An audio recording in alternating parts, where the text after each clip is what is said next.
This is a CBS News special report, Campaign 76.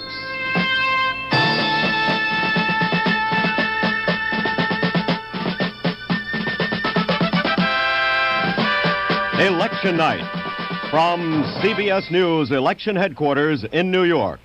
This portion is sponsored by the people of Ford Motor Company. On behalf of Ford and Lincoln Mercury dealers, Ford wants to be your car company.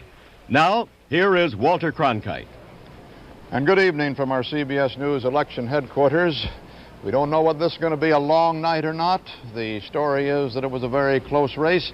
Certainly a lot of people turned out today. It turns out to have been perhaps a record turnout across the nation, all across the country.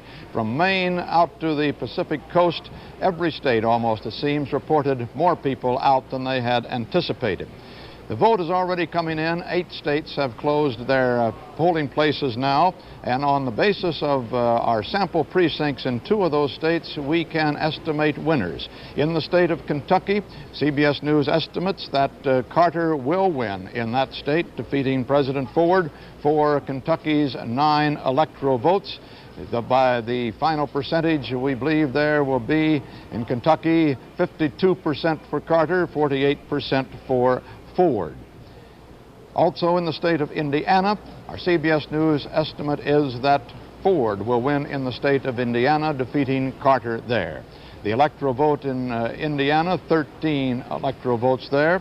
Ford, we estimate, will get 55% of the votes, and Carter about 45% when all the votes are finally tabulated in the state of Indiana. Both of those states were expected to go as they did go. If they had not gone that way, it would have been an early indication that the candidate and the challenger, respectively, were in difficulty. We do not have that indication so far from those 2 states. We also have been able to say, on the basis of our sample precincts in the state of Indiana, that Vance Hartke has been retired from the United States Senate after 3 terms as the Democratic representative from Indiana there, and the new senator from Indiana will be the Republican Richard Lugar, the former mayor of Indianapolis, once called President Nixon's favorite mayor, a title he's been trying to live down. In Indiana also, Governor Bowen, the Republican governor, has been reelected according to our CBS News estimate. As we say, the turnout heavy across the country, perhaps helped by very good weather across the nation. Sunny skies and warm temperatures in most of the country. A little bit of snow, we're told, in upper New England. A little bit of rain around the Great Lakes, a shower or 2 in Florida and out in Washington State, but otherwise nothing substantial. The popular vote, we've had 2% of the precincts counted so far, and it appears that right now President Ford has taken an early lead in that popular vote. He's got about 53% of the vote, Carter 47%. As you see, the vote total has just gone over a million mark. Ford 564,000 almost, Carter just a little over 500,000, 500,000 and a half. Now let's take a look at where some of these, what is happening in some of the areas around the country on this big election day, our bicentennial election day, our 48th presidential election. Roger Mudd will give us a report from the South. Roger? Walter, both sides agreed that if Jimmy Carter could carry Kentucky by about 55 or 56%, it would mean that a solid South would be lining up behind him tonight. That is not the case. If we take a look at the Kentucky vote board, you'll see that with just under half of the precincts in Kentucky, Jimmy Carter is trailing President Ford by about 1%. Our CBS News estimate shows that when all these votes are in, and that includes a heavily Democratic western part of the state, Carter will be the winner by 52%. Jimmy Carter tonight is running well in the small towns, and in the rural areas he is picking up what used to be known in Kentucky as the Wallace vote. Ford doing well in the suburbs. But a 52% win in Kentucky means that we're going to have to take a careful look at some other southern states to see whether those danger flags are still flying. We'll be watching out next for Virginia. That is thought to be in Ford's column. If President Ford carries Virginia big, it means that some other losses may be set up in the South. For instance, in Florida, if Carter cannot carry North Carolina easily, it would then raise the possibility of Jimmy Carter losing some crucial states in the deeper South, for instance, Louisiana and Mississippi. So based on the Kentucky returns, Walter, Jimmy Carter is not off to a flying start. Let's find out about the returns from Indiana, what they mean, from Dan Rather in the Midwest. Dan? Walter, this is the most important thing about the Midwest at this hour is the Republicans have taken Indiana like Grant took Richmond, overwhelmingly, smashingly. President Ford, with 24% of the vote in and tabulated in Indiana, with a 56% margin. On the basis of our CBS News estimate, when all of the vote is in and tabulated, our estimate is that his winning margin in Indiana could be on the order of 55%. Now, here's one of the reasons why. Reverse coattail effect. Look at the Senate race in Indiana. Richard Lugar, the former mayor of Indianapolis, the Republican candidate, on the basis of the vote that is in and tabulated in his race against the Democratic incumbent Senator Vance Hartke, a terrific victory for Lugar. No one expected Lugar to go this high in the percentage. This is on the basis of the tabulated vote, on the basis of our CBS News estimate. His final winning margin could be on the order of 60%. The Republicans also returning their gubernatorial candidate, Otis Bowen, in Indiana. And President Ford, one reason that he's off to such a good start, maybe as much as 56% of the vote in Indiana, is he rode the coattails of those very strong Republican candidates. Same thing could happen in Illinois, which is the next place to watch. The Republican gubernatorial candidate, James Thompson, expected to win overwhelmingly over the Democratic candidate, Michael Howlett, the Daley protege. If he does as well as expected in Illinois, it could make a difference in what is otherwise expected to be a very close presidential race in Illinois. The big one to watch in the Midwest, though, remains Ohio. The fascinating struggle there could decide the whole election. Call it a toss-up, 25 electoral votes at stake. Keep an eye on it. No returns from Ohio yet, of course, Walter, but we'll be reporting on them to you a little later on. Ohio has just closed, though, hasn't it, Mike? Just closed. Just, right. What, 7 minutes ago. Mike Wallace from the East. Walter, if Jimmy Carter is going to win this election, he needs a big head start in the traditionally Democratic East. There are 3 key states here. New York, leaning to Carter, 41 electoral votes. Pennsylvania, a toss-up, 27 electoral votes. New Jersey, also a toss-up with 17 votes. That's a total of 85 electoral votes, or just about a third of all the votes that either man needs to win this election. Now, if Jimmy Carter were to win all 3, things would look very bad for Gerald Ford. Ford's own people acknowledge that. If Ford, however, were to take Pennsylvania and Connecticut, he would be a very, very happy man. The early turnout today in all 3 states was very big, and that is supposed to be good for Carter. Labor had promised to get Carter's voters to the polls. Apparently, they are delivering. You remember that John Kennedy fashioned his narrow win over Richard Nixon back in 1960 by taking 141 of the East's then 153 electoral votes. Carter would like to do the same, but we won't be getting any significant votes from the East for about an hour. We'll let you know what's going on then.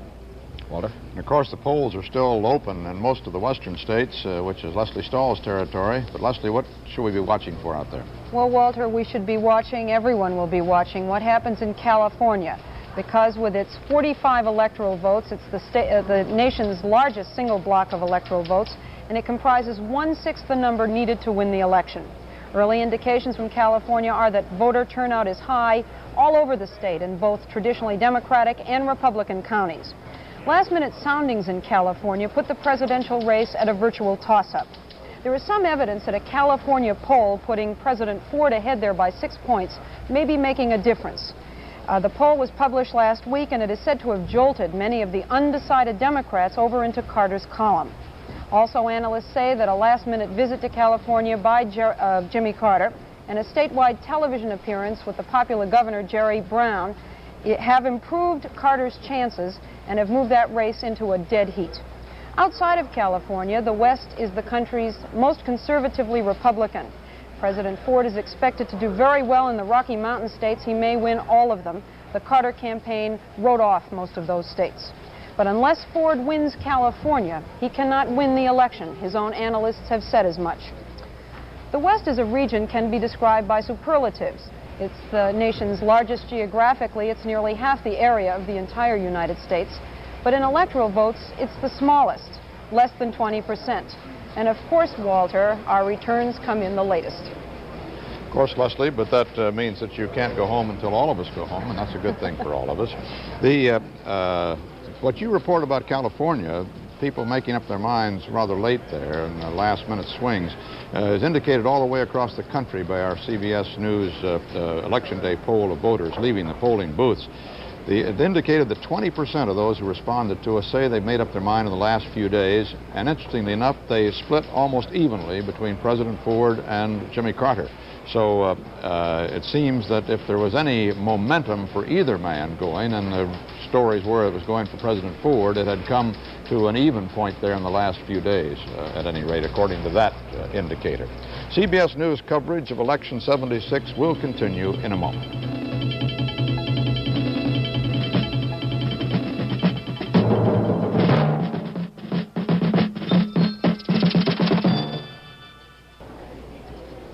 The CBS News vote profile analysis, the thing we make those CBS News estimates of winners from, is based on returns from sample precincts throughout a state. Now, when taken together, they reflect voting patterns in the entire state, and we can make our estimates. In addition, CBS News conducts an Election Day survey, which is based on interviews with voters at sample precincts throughout the country as they leave the voting places. So far, we've questioned today 6,887 voters as they left polling places in 130 scientifically selected precincts around the nation. Now, Bruce Morton's in charge of our trend desk, and he's going to tell us how that estimate works, and will give us some early survey results, I hope. Bruce? Walter, I want to make it clear I didn't ask very many of those questions myself. We'll keep getting a larger and larger sample as the evening goes on. As the sample gets larger, it gets better, and we ought, we think, to be able to say increasingly true and sophisticated things about how people voted, how different groups of Americans voted, and why they voted the way they did. Our first sample, as Walter said, is in, and we're learning some things from it. In 1968 and 72, the Democrats split, of course, and their candidates lost the White House. So one of the questions nagging political observers all this year has been whether Jimmy Carter could bring the old Democratic coalition back together. Well, it's too early for a full answer yet, too early to tell how much of the solid South he's regained, for instance, but we do know some things that indicate that some, at least, of those old Democrats came home today. Of those Democrats in our sample who voted for Richard Nixon 4 years ago, 60% today voted for Jimmy Carter, 3 out of 5. And you can see that same trend by looking at some groups that are traditionally Democratic. Carter leads among Catholics in our sample, 54 to 45. The CBS News 1972 survey showed that Richard Nixon carried Catholic voters. Carter leads among blue-collar workers in our sample, 60 to 40. Richard Nixon carried that group 4 years ago, too. We show Carter doing very well among black voters. So did George McGovern 4 years ago. In fact, that's really what seems to be working for Carter now. We show the white voters in our sample just about evenly divided between the two men. One reason for this move back to the Democratic Party may be that Watergate still seems to be alive as an issue. Carter voters in our sample said Carter would restore trust to government, though Ford voters said the same thing about their men. And the Carter voters cited Watergate and the Nixon pardon as a big reason for voting for Carter. Asked what they disliked about Ford, again, the thing those Carter voters said most was that Ford had pardoned Richard Nixon. So there are some signs tonight that Watergate lives as an issue, some signs that Carter is putting at least a part of that old Democratic coalition back together. Walter? Bruce, I got just a little bit confused there. Did you say that, that Carter was winning the Catholic vote? In our sample so far he is, and you know that's traditionally been a Democratic vote. Right. I think maybe the graphic was confused and confused me, but it is Carter with the Catholic votes. Thank you. Eric Severide and Bill Moyers have some thoughts now on tonight's large voter turnout and what it may mean. Eric? Well, very partial thoughts and very partial returns so far. The turnout, of course, is the big thing here. The size of the vote can determine the nature of the result, I would think, wouldn't you, Bill? This is possible. I would think that an awful lot of people in the last few weeks were just keeping their own counsel about how they were going to vote, or they just literally had not made up their minds. I think perhaps the latter more than the former. 4 years ago, 60% of the people who voted for Richard Nixon had made up their minds by Labor Day. We had no such indications this time. It's come rather with a rush. A lot of the so-called independents are in that group. I think they were just people, don't you, who were slow to come to a decision. Yes, they were uncertain, undecided. I think the apathy peaked too soon in this particular election. Right. And I asked the Democratic chairman of Maine today what was happening up there. Harold Patience is his name. He said it's a huge turnout. I said, how do you explain it? And he said, well, I think the sporting blood of Americans has come out in this election. It's a horse race, and the people believe that their cheers might help their horse, so they got out and voted. Well, that raised a great question, about the polls, Bill. Sure, the polls made it the horse race. Those figures kept narrowing as the weeks went by. It made it very exciting until they came right down to the wire, and none of the big pollers said they could call it. So that makes for a big turnout. It's a big part of the turnout. And therefore, and since the turnout can affect the actual outcome of the vote, then I think it raises a lot of questions about these polls. Doesn't it, you? Yes, it does. And I think the polls could not reflect accurately what was happening as a result of the debates. It's interesting to me that in the largest turnout since the World War II was the election of 1960 when there were debates. I think these debates have made a considerable difference in this turnout. I do too. I think they sharpened the whole thing very much. Apparently, from everything that Bruce has been telling us and the figures back there, the Democrats are returning to their party, voting the party principle almost more than anything else. But that 33% or so called independents are still the key to this. It's a very early and partial return, but that first return indicating that they're splitting rather even in the farms and the suburbs would indicate that, on the face of it, that Mr. Ford may be in some trouble. But that's a terribly early return, and I wouldn't want to make any bets on the basis of that. One little point that I live in a precinct where there are more Republicans than people, and people weren't expecting them to turn out. I got in my car and drove around to several precincts this afternoon. I was amazed to find that even in a relatively affluent, relatively well-educated ward, the voters were in line. They were there in heavier numbers than in '72 when they were voting for Nixon. Found enormous good humor, sense of excitement, a feeling of this old quadrennial camaraderie. See, I think an election does us good. Well, the press was saying for weeks that the whole election was leaving a sour taste in everybody's mouth. I don't believe it, not on this evidence, do you? No, I don't. One other thing it seems to me that's worked is Henry Steele Commager once said that Americans invented the future, the belief that no matter how bad things get today, they can be better tomorrow. And I think they go to the polls and say, well, no matter Watergate and Vietnam and all these problems, my vote's going to make it better tomorrow. America also invented the modern political party, and we rather cherish our original possessions, so I think we'll keep on with these two parties for some time. Back now to you, Walter. I suppose, Bill Moyers, that you were touring those various precincts as a journalist, not as a voter. It's been known to happen in the past, not with you, but I just want to check on that. CBS News estimate now for the state of Alabama. Enough returns are in there from our sample precincts so that we can say that Jimmy Carter certainly will win in Alabama. That's no surprise that he would defeat President Ford. We don't have a percentage figure on that yet, but as I say, it's no surprise. Governor Wallace was out working hard for the ticket this year in his native state of Alabama, and the Democratic Party was united, so Alabama has gone back into the Democratic ranks for the first time in several elections. In the past, it's been going for the various Southern candidates, American independent candidacy of George Wallace himself. So there's another state, second state for Jimmy Carter. He had Kentucky earlier, as we reported to you, and President Ford has taken Indiana. The percentage in Alabama, we now believe, will be around 64% for Carter, 36% for Ford when all those votes are in. And now with 2% of the precincts counted across the nation, the percentage lead for President Ford has been whittled just a bit. It was running at 52 to 48%, and it's now down to 51 at 48%. That's 709,000, as you see, 669,000 some odd for Carter. Eugene McCarthy, the former senator from Minnesota and one-time presidential aspirant himself back in 1968, has gotten 1% of the vote and has cut down that Ford lead by that proportion. Lester Maddox also is on the ballot in many states across the nation as the American Independent Party candidate, and he is not yet showing enough of a percentage to get on the board.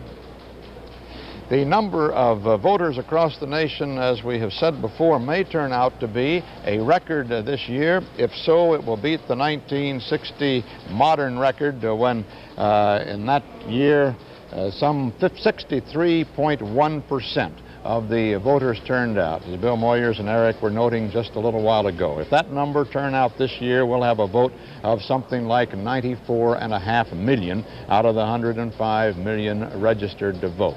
That will be quite a surprise after the predictions that this was going to be a low turnout this year. The lowest turnout in modern times was that in 1948. It was a close race that year, but nobody knew it at the time. Everybody thought Dewey was going to sweep to victory, and Harry Truman came from behind to win, but only 51.1%, barely half of the registered voters turned out in 1948. This is Walter Cronkite at our CBS News election headquarters.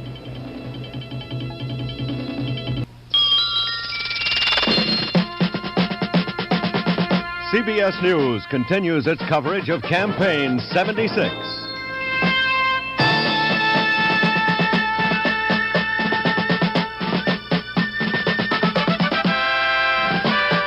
Election night. From CBS News election headquarters in New York, here again is Walter Cronkite. Hello again from our CBS News election headquarters. The state of Georgia, we have an estimated winner here at CBS News. On the basis of our sample precincts, it is our belief that Jimmy Carter will win the state of Georgia. He defeat President Ford there when all of the votes are tallied, and will get that state's 12 electoral votes. We do not have a percentage yet for that estimate. That's the third state that we have been able to say that Carter has won in Kentucky, Alabama, and Georgia. Let's take a look at the popular vote in so far. 2% of the nation's precincts have been counted, and look at that. It's a dead even race at this point, with just a few hundred votes separating the two candidates. Ford has 819,316, Carter 818,985, 50% each, as that breaks down with the percentages going off beyond the decimal point to a figure we haven't even calculated for our boards. On the electoral votes, as we said a moment ago, the challenger has won 3 states with a total of 30 electoral votes: Kentucky, Alabama, and Georgia. And according to our CBS News estimate, President Ford has taken Indiana with its 13 electoral votes. And now let's take a look more detail at some developing races of great interest in the South. Roger Mudd can report to us on them. Roger? Walter, the danger signals that came out of Kentucky are now being seen and heard in Florida.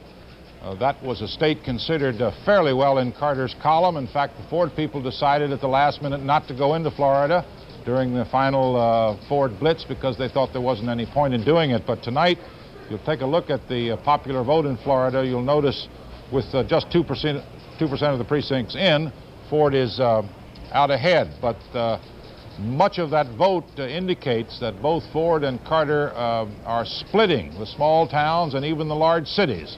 So Jerry Ford is doing much better than he thought, and Jimmy Carter in the strong Democratic areas is breaking only roughly even. If we take now a look at Georgia, which was the expected bastion of the Carter strength, you'll find Carter way out ahead, almost 73%. And in Alabama also, another easy win for Jimmy Carter this evening. 58%, 6% of the precincts in, Ford 41%. The Alabama CBS News estimate shows that when all the votes are in, from north and south through the middle, Carter 63%, Ford 39%. And as expected, Walter, in the Florida Senate race, Lawton Childs, who is going for his second term, has defeated this evening the Republican nominee John Grady. Thank you, Roger. It's interesting in those Florida returns, Roger, that Gene McCarthy, with just 2% of the precincts in, but he has 1% of the vote showing in Florida, and Carter 49% of the vote showing. That would indicate that if all of Eugene McCarthy's votes were over there in the Carter column, it would be a little closer race than it is. We do have to watch these third party and independent candidates tonight, the independent candidate being Gene McCarthy. There are 14 other candidates running for the presidency who represent established parties of one kind or another. McCarthy running by himself. McCarthy is considered to be, however, the greater threat. He's on the ballot in 29 states and made an active write-in campaign in several others, including California, and frankly says that he hopes to upset the balance between the two established parties as proof of his point that the people do not get an adequate choice with only two major political parties. It is possible for him to do that. If a state's vote is close enough and he takes enough votes away from either one of the candidates, he could tilt the balance in one state or another toward the other candidate and thus tilt the entire national election. We'll be watching those returns as the evening goes on, of course. CBS News coverage of Election 76 will continue in a moment.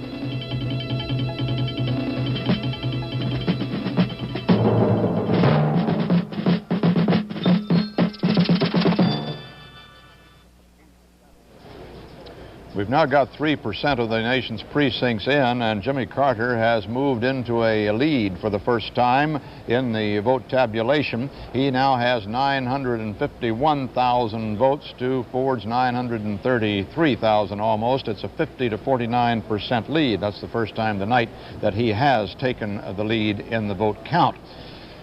Jimmy Carter now is in Atlanta, where he's going to greet his supporters later this evening at a rally at the World Congress Center.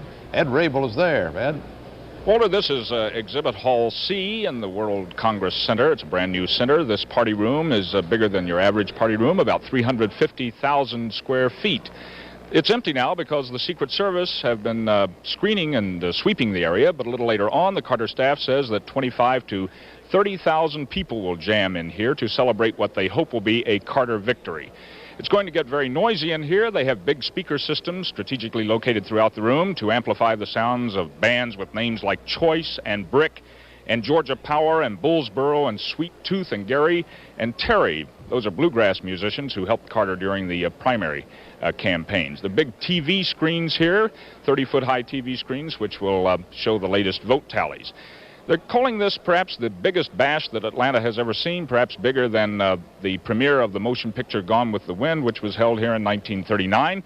Thousands of people came here to cheer Vivian Leigh and Clark Gable, who portrayed the make-believe Southerners. A little later on tonight, the crowd will be cheering a real Southerner, Jimmy Carter, who will be marching up that way and onto the stage.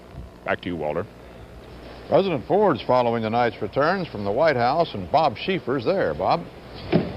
Walter, there are just two words that can really be used to describe this Ford White House tonight, and that is total exhaustion. President Ford got back late this afternoon from that 10-day, 15,000-mile blitz, the last-minute blitz that he took to try to overcome Jimmy Carter's lead. His voice was almost gone when he got here. His staff was totally exhausted. Even the press corps that had been traveling with him was exhausted. So Mr. Ford just promptly went to bed, took a little nap when he got here. We can't give you very much information beyond that about what's going on here tonight because when the boss decided to go to sleep, the staff followed suit and most of them left and are still at home trying to catch a few hours sleep. They'll be coming back in a few hours.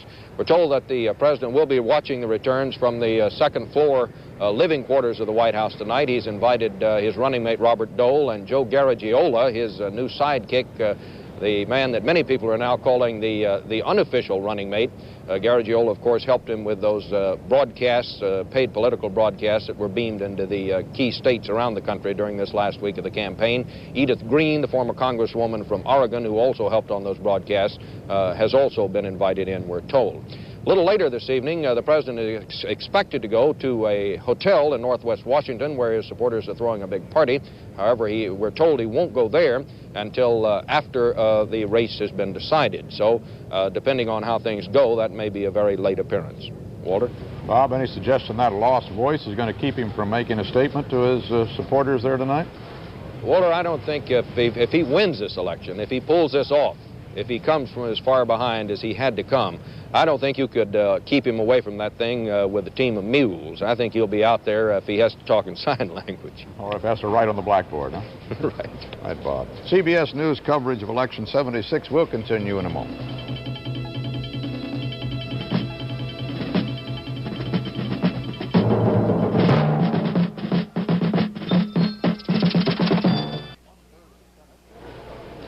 One-third of the Senate comes up for election every 2 years. This year, 33 senators are up. 22 of them are Democrats. 11 of them are Republicans. That is, those are the seats that were held in the last Congress by those parties.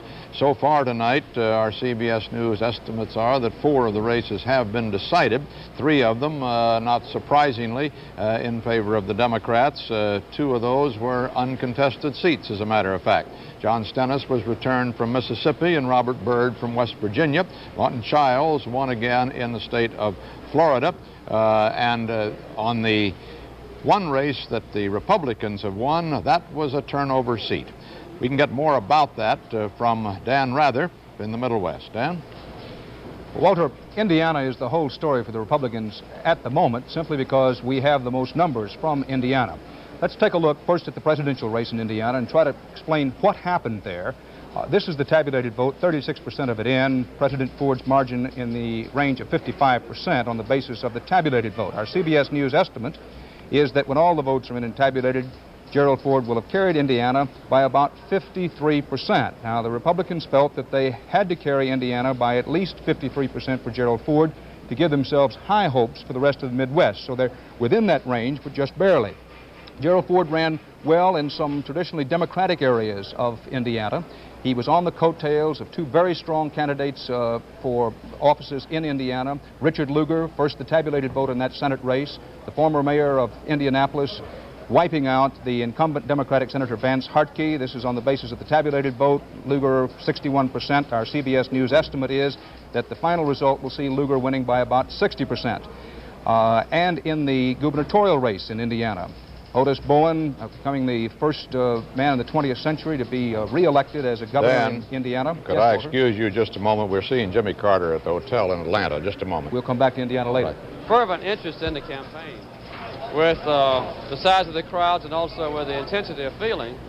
And I'm very grateful at the large turnout. I think that's something that works in my favor. Do you think the turnout indicates that perhaps the polls were wrong all along? Yeah, well, it's the picture. I was listening to Jimmy Carter there outside the hotel, though, just a moment. I don't know. There he is. Have to wait and see.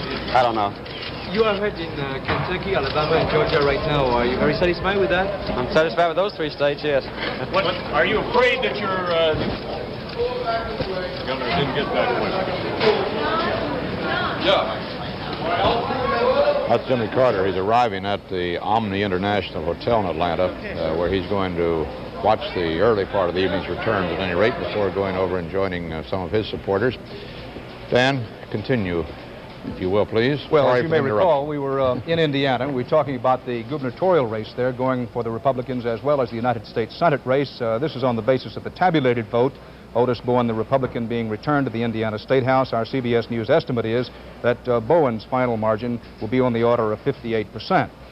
Now, while the Republicans have overwhelmingly good news throughout Indiana, including the fact that Gerald Ford ran very well in what had been in some past elections Democratic areas and ran by a margin of about 3-2 in the rural areas, the Democrats got some good news in that Democrat Andy Jacobs Jr. has been re-elected to the 11th Congressional District of Indiana, defeating Republican Lawrence Buell. This year, Jacobs married Representative Martha Keyes, who faces a re-election problem in her own 2nd Congressional District of Kansas, partly because of concern over divided loyalties as a result of her remarriage to Jacobs. So Jacobs, the husband in that family, wins. We'll have to see what happens with Keyes.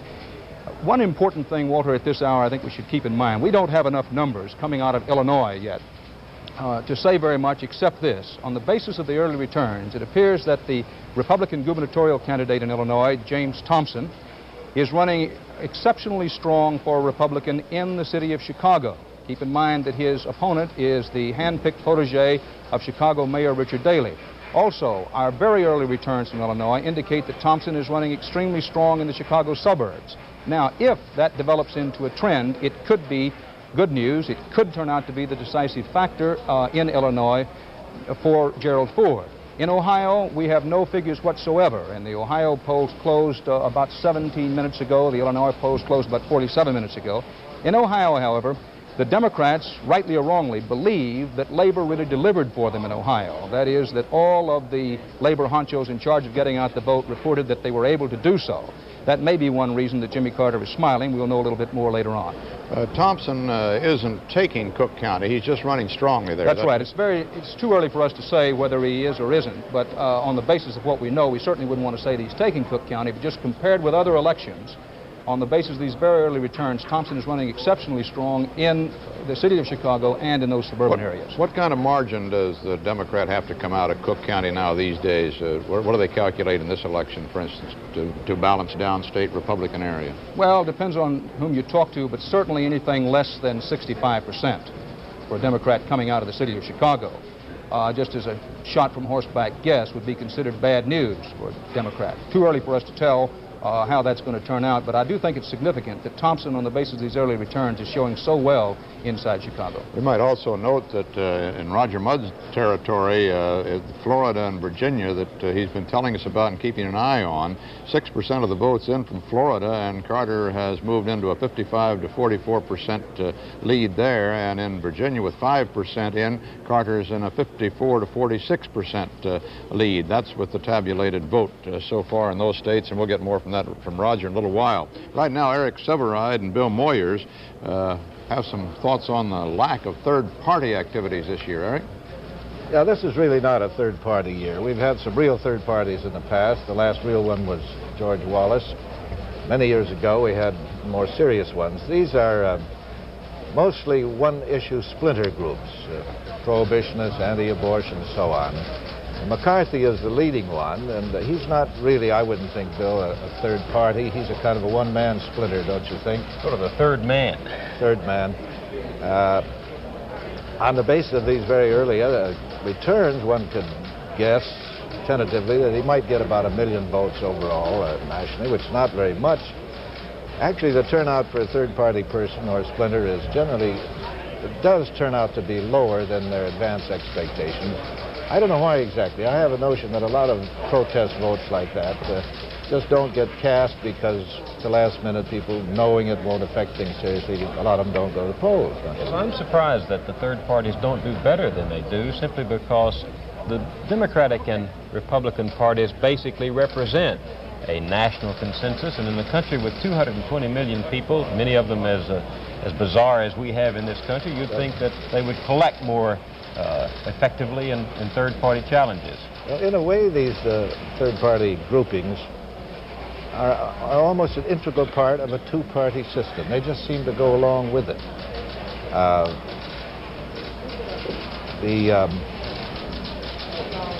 trying to think why they don't vote, and also who McCarthy would take votes from here. I don't think it's all from Jimmy Carter, do you?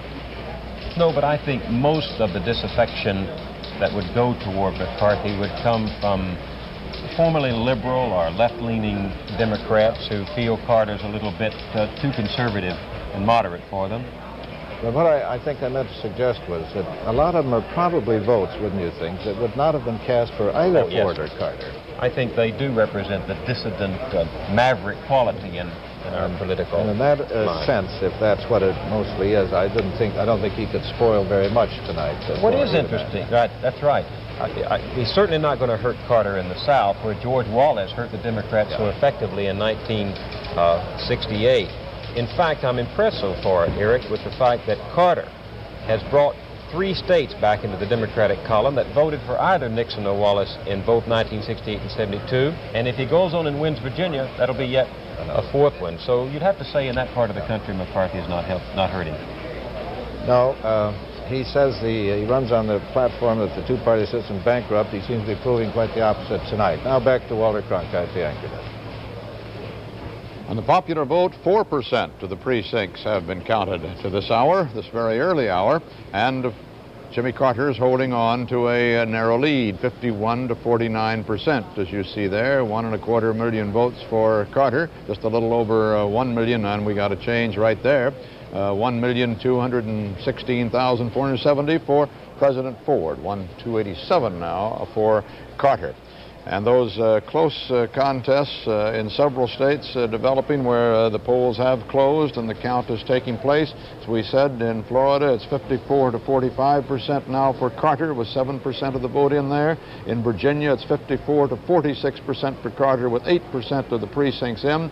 South Carolina was looking close for a while, and now with some 1% or a little more than the vote in South Carolina, it's now 62 to 36% for Carter in that state. Polls are closing, of course, as the clock advances throughout these important eastern states. We've got the big electoral votes still to come in from major states, and they will tell us how the United States voted on this bright, sunny day over most of the United States, a day of decision for all of us. This is Walter Cronkite at CBS News Election Headquarters.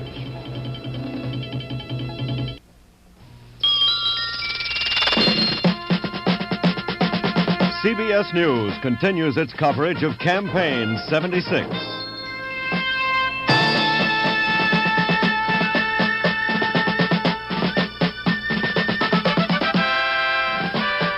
Election night.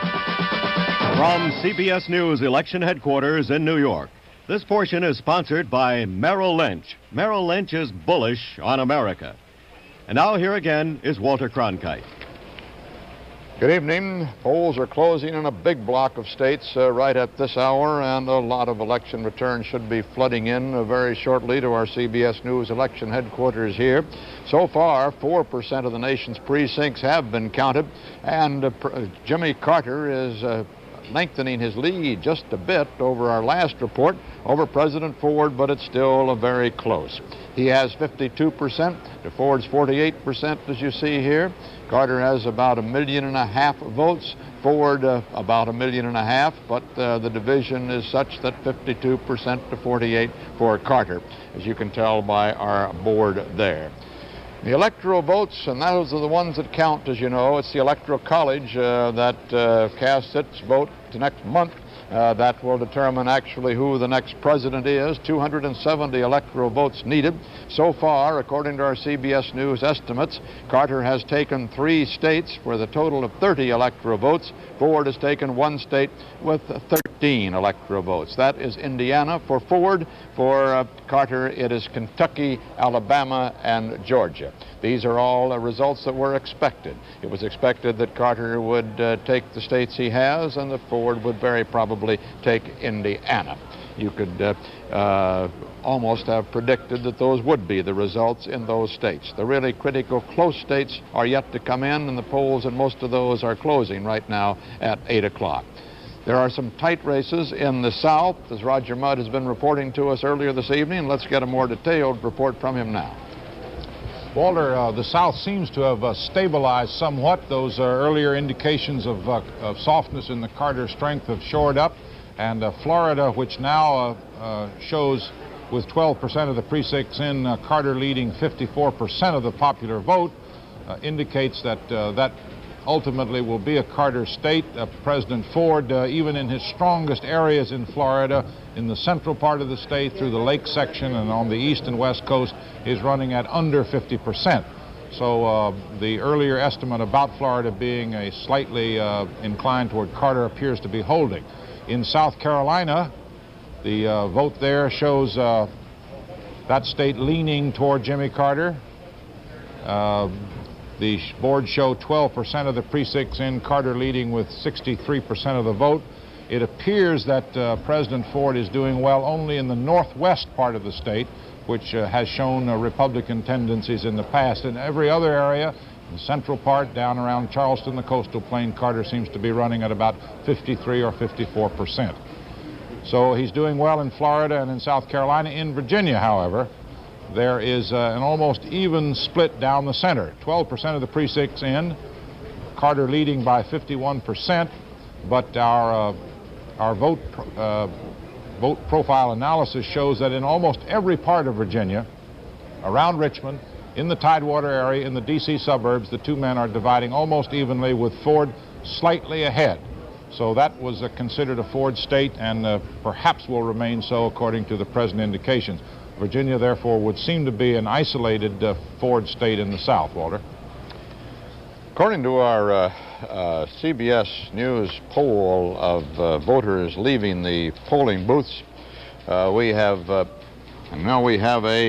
CBS News estimate on that big gubernatorial race in Illinois, and according to our CBS News estimate, Jim Thompson will defeat Michael Howlett, the Democratic candidate, 61 to 39%. A very big victory for the Republicans in Illinois, taking the State House away from the Democrats. It had been held by Dan Walker down in Springfield, but he was defeated in a very bitter primary by Michael Howlett. Howlett has now gone down to defeat, and Big Jim Thompson has won in Illinois. We'll get the details of how he put together that victory from Dan Rather a little later on. According to our poll of people leaving the polling places, there is an interesting fact here that nearly all age groups are splitting evenly between Carter and Ford, except for one group, and that's the 22 to 29-year-olds, and they seem to be going rather overwhelmingly for Jimmy Carter. He seems to have corraled that part of the youth vote. Bruce Morton is the man who's really keeping track of these polls that we have taken. He's at our trend desk.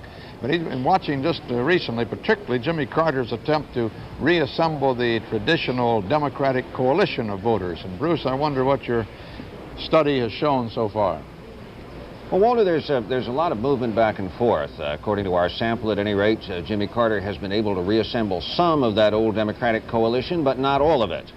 Our interviewers asked voters, for instance, whom they'd supported in the primaries earlier this year. Of those who voted for Senator Henry Jackson in the Democratic primaries, Carter gets 3 out of 4, but only 3 out of 4.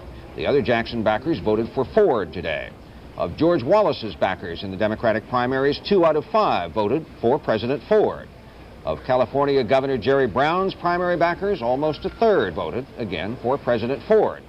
Carter, on the other hand, gets about a fourth of all the people who voted for Governor Ronald Reagan in the Republican primaries. In a lot of those Republican primaries, Reagan got higher marks in CBS News polls for leadership from the voters, higher marks than President Ford. But today, Ford runs ahead of Carter in our sample on being capable. Most of the conventional wisdom this year has been that the economy was the #1 issue. Wrong, according to the voters in our sample today. They said lopsidedly that restoring trust to government was the most important issue. Controlling inflation came second on the list of choices our interviewers offered them, but well behind. A distant second. Then after that, job guarantees, taxes, then foreign affairs, then Watergate and the Nixon pardon. And some things, Walter, just didn't matter very much to the voters in our sample. Few of them were affected by all those stories about investigations of President Ford's campaign finance records when he was in Congress. Few were affected by the charge that Mr. Ford wasn't very bright somehow. Few said they were bothered by Jimmy Carter's southernness, or his Playboy interview, or all the talk about his religion. And Mr. Ford's celebrated gaffe over who controlled Eastern Europe didn't seem to affect very many voters either. Walter? Thank you, Bruce. 5% of the precincts counted across the nation now, and Carter holding on to that 52 to 48% lead. 1.75 million votes, a little over that. Ford, a little over 1.5 million votes. Now, Dan Rather, perhaps you can tell us, but let me hold you up just 1 minute on that, because in North Carolina, our CBS News estimate now is that Democrat James Hunt has won with 67% of the vote to Republican David Flaherty's 33% of the vote in that gubernatorial race in North Carolina.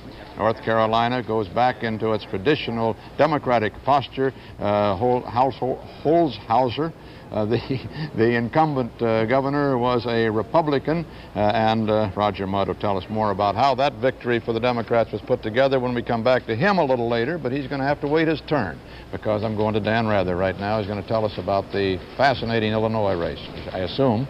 Well, Walter, it is fascinating. For one thing, the Republicans have a bona fide new superstar on the national scene. He is James Big Jim Thompson, 6'6", 200-pound federal prosecutor, who, according to our CBS News estimate, will be the new governor of Illinois.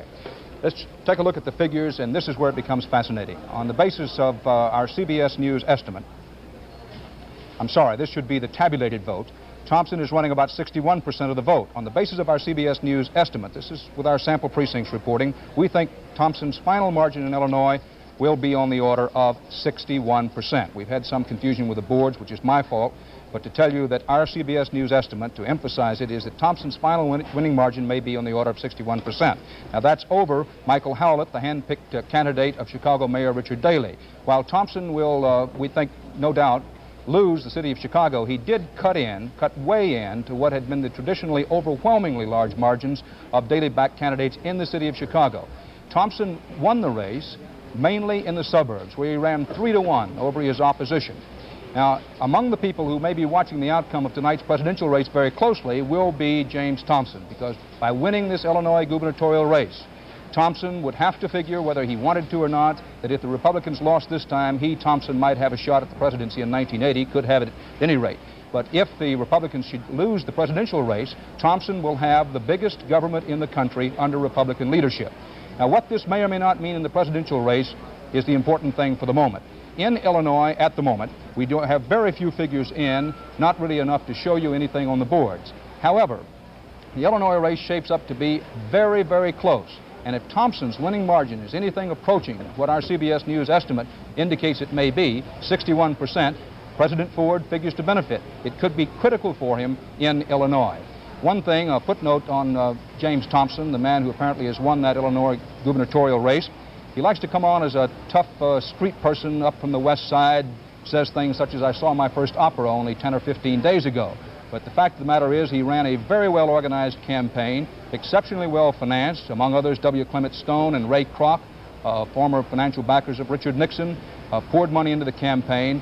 The traditional fat cats and hired guns of the Republican Party, in political terms, in Illinois, have tabbed James Thompson as a comer, and, Walter, they've tabbed him correctly. It could mean the difference for Gerald Ford in Illinois. By the way, Walter, we still don't know enough in Ohio to say anything with definition, except that the Ohio race, both in terms of the presidential campaign and in that Taft-Metzenbaum Senate race, looks very, very close at this hour. CBS News estimate does have a winner in South Carolina, Jimmy Carter, as expected, taking that southern state from Gerald Ford. We think when all the votes are counted, it'll be around 57 to 43% for Carter in South Carolina. CBS News coverage of Election 76 will continue in a moment.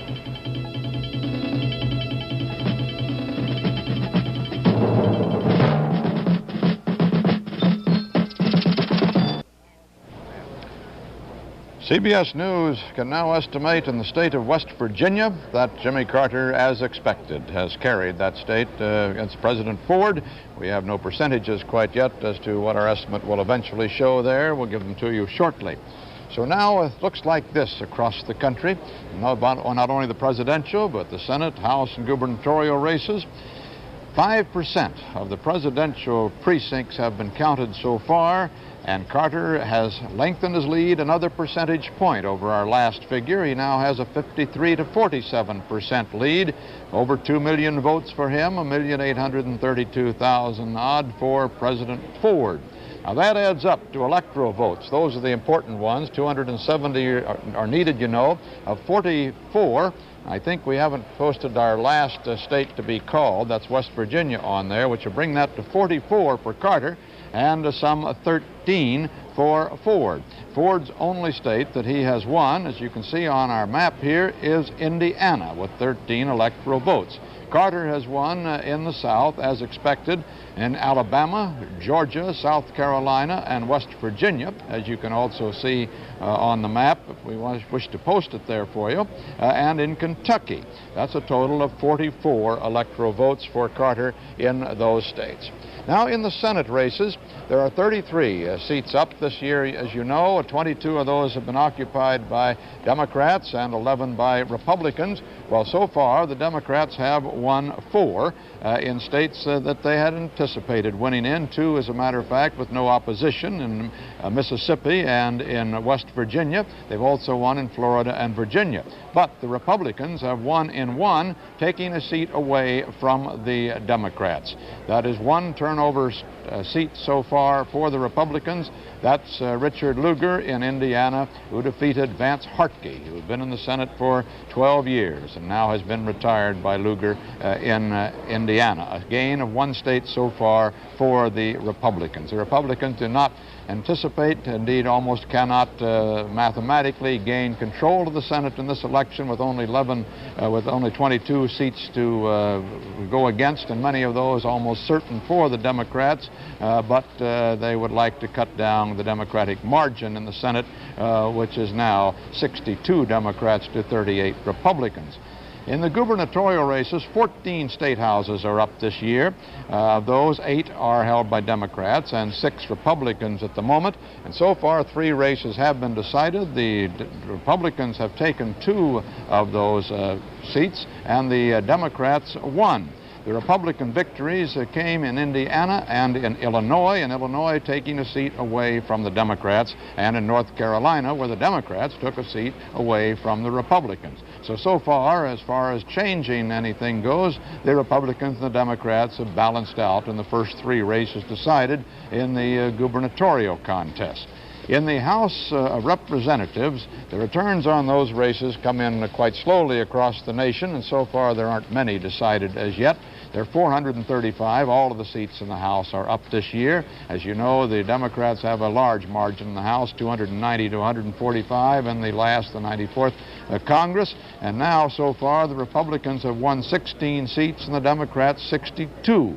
That's not very many yet, but it shows a trend toward the Democrats, and the Republicans had very little hope of changing the balance of power in the House, even as in the Senate, but they hoped at least to cut down on the Democratic margin. Now the polls are closing in some important eastern states. Perhaps Mike Wallace can give us a quick rundown of how they're going. Mike? Well, I can give you a quick rundown on West Virginia, where incidentally today, Walter, the turnout was down by 4%, surprisingly. In West Virginia, as you pointed out, the winner, Jimmy Carter over Gerald Ford. Let's take a look at the tabulated vote with 6% of the precincts reporting. As you can see, Carter over Ford 61% to 39%. The CBS News estimate is that when it's all over, we don't know exactly how many votes Jimmy Carter will have, but it will be something of the order of 60%. Mike, yes, may I interrupt you just one moment, because that important state of North Carolina, where it was wondered whether Ford had made a great last surge and might take the state, according to our CBS News estimate, he will not. Jimmy Carter, according to our estimate, will win North Carolina when all the votes are counted by a percentage that will be somewhat smaller than this actually tabulated vote. With 5% of the vote in, you see Carter had 59%, but when all the votes are counted, we believe it'll be Carter 56 to 44% in North Carolina. Mike? Back up north to West Virginia in the senatorial race there, no contest. Robert Byrd, unopposed for his 4th term in the Senate. At this moment, according to the CBS News estimate, he's going to win with 99% of the vote. I don't know where that other 1% is going. Robert Byrd returned to the Senate for the 4th term. Of course, he is currently the majority whip. He wants very much to move up from Senate majority whip to Senate majority leader to replace the retiring Mike Mansfield of Montana, and the chances are good he'll do that. There is an interesting battle for governor going on in the state of West Virginia, and it begins to look as though we're going to have another Rockefeller. Another Rockefeller occupying a governor's chair. 7% of the precincts in West Virginia are reporting John D. Rockefeller IV, J. Rockefeller, at this moment has 66% of the vote over his challenger, former governor Cecil Underwood. And at this moment, it begins to look as though it's going to be virtually 2-1 for J. Rockefeller in West Virginia. He went to West Virginia, young J. Rockefeller did. His 2 uncles, Winthrop and Nelson, were Republican governors. He went there to West Virginia about 13 years ago as a poverty worker, worked his way up through the House of Delegates, Secretary of State, West Virginia, tried for the governorship 4 years ago, didn't make it. Now he's decided that there doesn't need to be a law for gun controls. He doesn't want to ban strip mining anymore. He wants to reclaim strip mined area. He began to talk and think like a West Virginian, and he spent $3 million on this campaign. It comes out to something short of $3 per voter, the state of West Virginia, but apparently it is going to pay off at this moment, as you can see. 66% of that vote for Jay Rockefeller, 34% of that vote for Cecil Underwood in the state of West Virginia, Walter. As reporting a moment ago on the House and the Senate races, it might be noted that in the Senate, the Republicans need a net of 13 Democratic seats. They need to win 13 of those 22 Democratic seats that are up this year in order to gain control of the Senate. That obviously is not very likely. Many of those seats, most of those seats are considered safe seats. There are only 2 or 3 Democratic seats that really are considered a toss-up tonight. We've heard from one of those that the Republicans have won already in Indiana. There are other seats that are in some jeopardy. We'll hear about that later, only a couple of them. But the Republicans need 13 net gain. Now, that has been done before. It's not impossible. It happened in Eisenhower's midterm back in 1958 that the Republicans won that many seats from the Democrats, but it doesn't seem likely this year. Now, in the House of Representatives, the Republicans need a net gain of 72 Democratic seats for control of the House. Now, that's been done 7 times before. The last time as recently as 1948 when Harry Truman won the presidency in a campaign against the Republican 80th Congress, as you'll remember. We can now estimate that in the District of Columbia, no surprise here, Jimmy Carter will win and win that district's 3 electoral votes. And no percentages available yet. No surprise at all that Carter has won heavily Democratic, the District of Columbia. We'll be along a little later now with some recapitulation of all of these returns and some interesting close races now developing. This is Walter Cronkite at our CBS News election headquarters.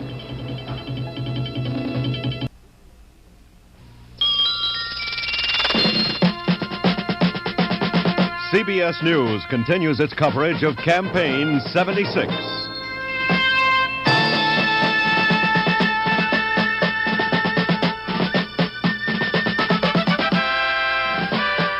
Election night. From CBS News election headquarters in New York, here again is Walter Cronkite. That heavy turnout of vote across the United States on this election day, or bicentennial election day, with 8% of the precincts counted, has given Jimmy Carter, the challenger from Plains, Georgia, an early lead of 53% over 47% for President Ford. Carter with over 3 million votes, Ford with 2 3/4 million votes.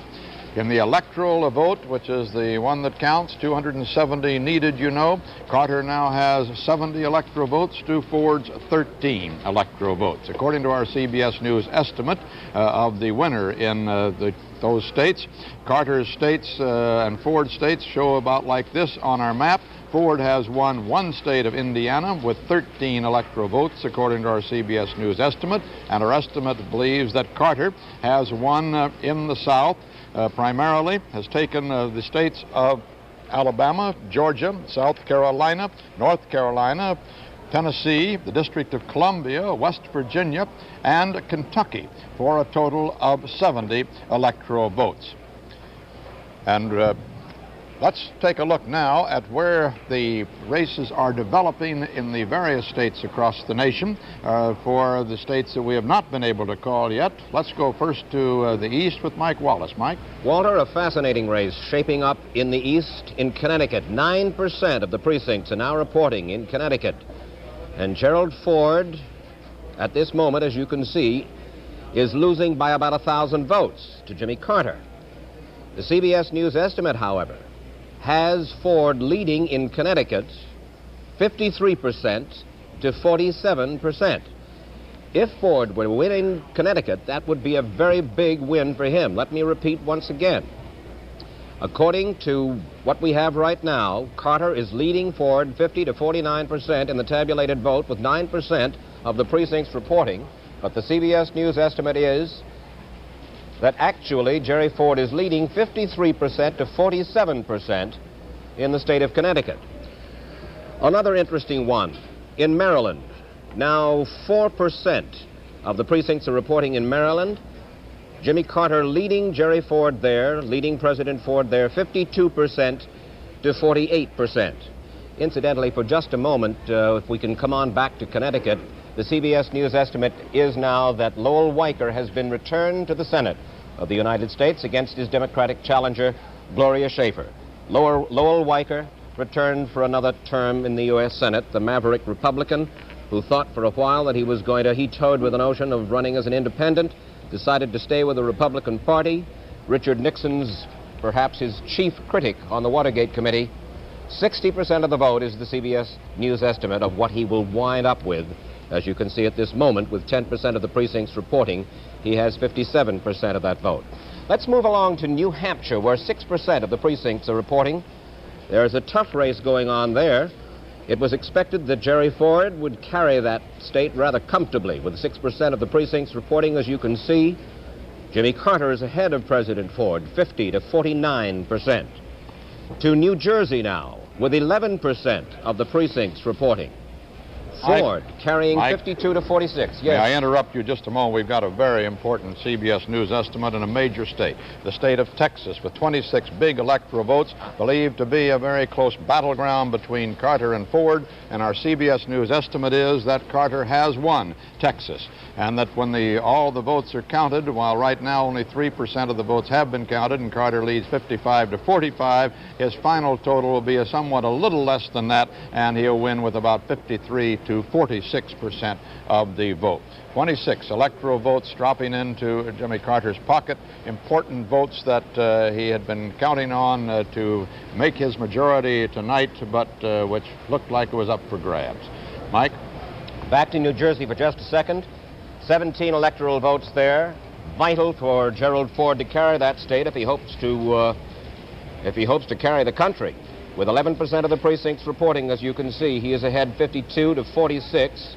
However, the CBS News estimate is that there is no trend at this moment. And finally, in the East, with 2% of the precincts reporting in the state of Pennsylvania, you can see it's a very tight race. Gerald Ford leading Jimmy Carter there, 50% to 48%. So the East is going to go on counting votes for a long, long time, and neither Gerald Ford nor Jimmy Carter have much of an advantage either way in those vital eastern states right now, Walter. A moment ago, I believe, Mike, that I did not officially report for us that Tennessee is also a Carter state. We showed it on our Carter map a moment ago, but didn't give you the actual estimate, or CBS News estimate, that is that Carter will win in Tennessee. He should take it by about 55 to 44% of the vote. That's 10 electoral votes from Tennessee for Carter, whose total is now 96 electoral votes. Now, let's find out more about the South and other close races there from Roger Mudd. Roger? Walter, with Texas now a Carter state, with Tennessee a Carter state, it appears that those danger signals that we talked about earlier from Kentucky have been pulled down, and it appears that, with one or two exceptions at least, the South will be solid for Jimmy Carter. We still have some outstanding races where the voting is too close to call or there is no established trend. Take a look at Virginia. There, with more than a third of the precincts in, President Ford is leading Carter 51-49. It appears that Jimmy Carter is staying in that race because of a large turnout by the black voters in Virginia, who are supporting Carter in proportions of about 9 to 1. In every other part of Virginia, Ford is leading. In the D.C. suburbs, in the Richmond Tidewater area, in the West, Ford is ahead of Jimmy Carter. The Republican tradition is growing in Virginia, at least on the presidential level. So we have no established trend there. That does look like a Ford state. The other close race in the South is in Florida. There, with just under a third of the vote in, Carter is leading in the popular vote, 54% to Ford's 45%, but our CBS News vote profiles indicate that there is no established trend in Florida. So that means with Texas in the Carter camp, that would indicate that Louisiana, which had been thought perhaps it would go for Ford, may stay with Carter, and Carter can come out of the South losing perhaps only Virginia and Florida. What about the Middle West, Dan? Walter, it's cardiac arrest time in the Middle West. 3 heart-stopping finishes in the presidential races. First, let's take a look at Ohio. This is the tabulated vote. 4% of the tabulated vote in, Ford leading Carter 53% to 45%. We don't have enough of our sample precincts reporting yet to have any estimate in that race. It does appear that it's going to be very, very close, and Ohio could keep us up into the wee hours of the morning with a decision. Any prediction right now, though, would be about as out of place as a tarantula on a wedding cake. In Illinois, in the presidential race, keep in mind that the Republicans already have captured a gubernatorial election in Illinois, and that may help Gerald Ford there. This is the actual tabulated vote, only 1% of the vote in, and Carter running 59%. This is in Illinois, not enough of that vote in, again, to make any kind of prediction. It simply indicates how very, very close the race for Illinois' 26 electoral votes may be. And keep in mind that over the last half century, Illinois has been the best barometer in the nation on presidential races. Now, in Missouri, still another very, very close race shaping up. 5% of the actual vote in and tabulated. Carter, 55% of the vote. Missouri used to be one of those states that was called a bellwether, but not in recent elections. It's gone back and forth. 12 electoral votes at stake here. The Carter forces have their hopes very high in Missouri, mostly because of Missouri's border state reputation, having some tie with the Deep South, feeling that Carter's fundamentalist religion would help him in Missouri. However, two Republican candidates running very strong in Missouri, Christopher Kit Bond, the gubernatorial candidate, and Danforth, the senatorial candidate, could be the coattail difference for Gerald Ford, but again, too early to say. Ohio, Illinois, and Missouri, all very, very close at this hour in the presidential race. Dan, I'd like to come back and ask you about Michigan in a minute, but first of all, we have an important call in Connecticut. Our CBS News estimate for the state of Connecticut is that President Ford will win that important swing state of Connecticut. That right now the vote in Connecticut is showing about this percentage, or a little lower than that, but Ford, when all the votes are in, we think we'll get 53% to 47% for Carter, 8 electoral votes falling to President Ford, and that is the second state tonight after Indiana that CBS News has been able to estimate will be in the Carter column. Now, Dan, about Michigan. Walter, again, we simply don't have enough figures to make any kind of show on Michigan, either in the tabulated vote or in the estimate.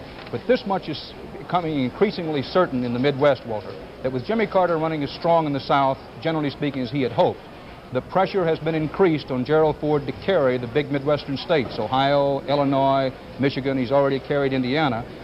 As the minutes go by and the Carter lead in the South continues to build, it becomes increasingly apparent that Gerald Ford will need his home state. And it's another one of those that's shaping up to be very, very close. On the popular vote, we're getting up toward 10% of the vote in now, and Carter has dropped 1 percentage point back from where he was in our last report. He's now at 52% to 47% for Ford. Ford has not come up, but Gene McCarthy has got that other percentage of the vote. Carter 52 to Ford's 47%. CBS News coverage of Election 76 will continue in a moment.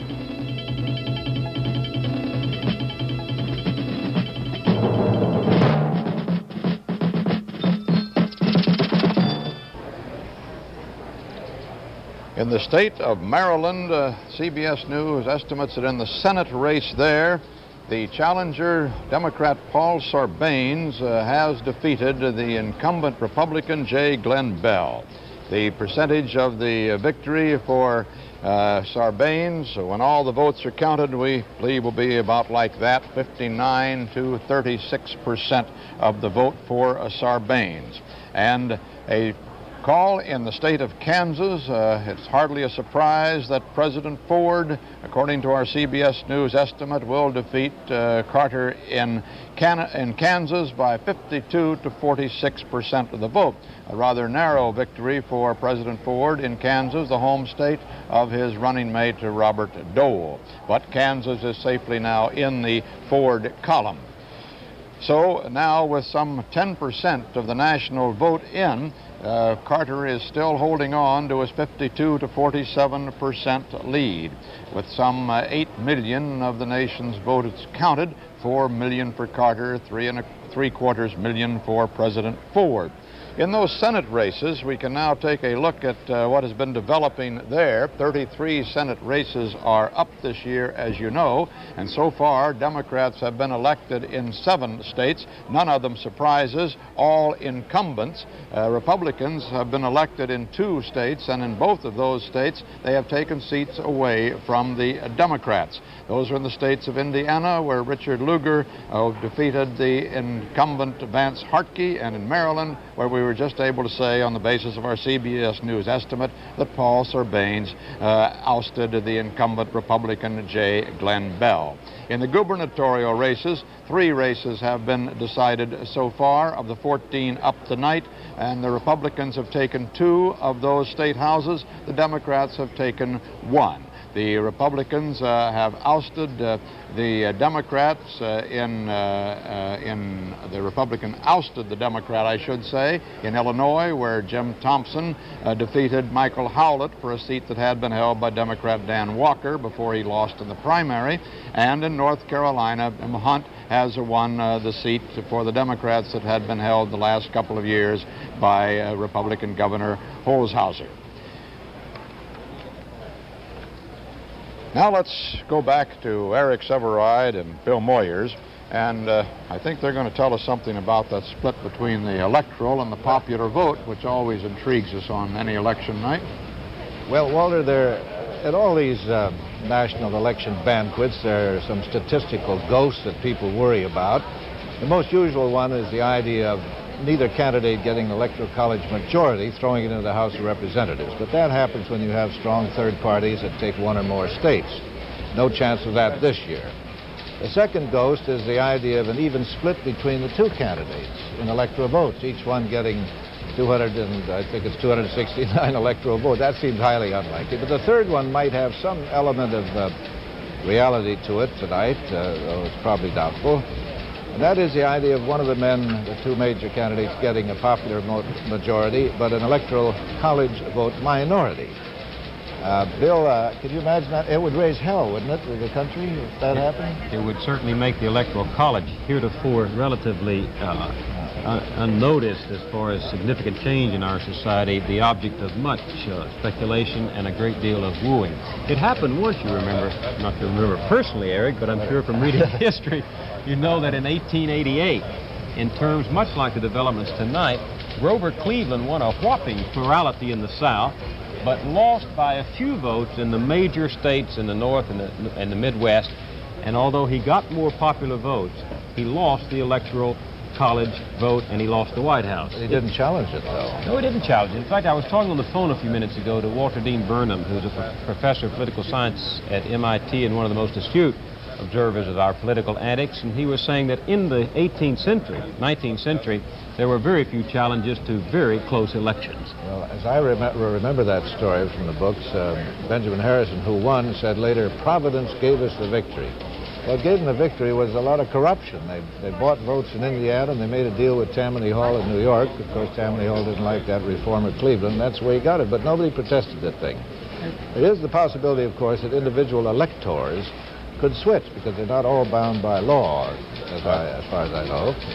There have been some switches, 5 in the since 48 up to the election of 72, but only 1 man each time, and didn't have much effect. And as Professor Burnham has pointed out, if the electoral vote is close and the Carter people prefer Ford, there's no legal reason why these electors couldn't vote for them. We'll see how faithless an elector could be in a situation like that. If that wild thing should happen tonight, it's going to be a great test of our belief for the principle of federalism.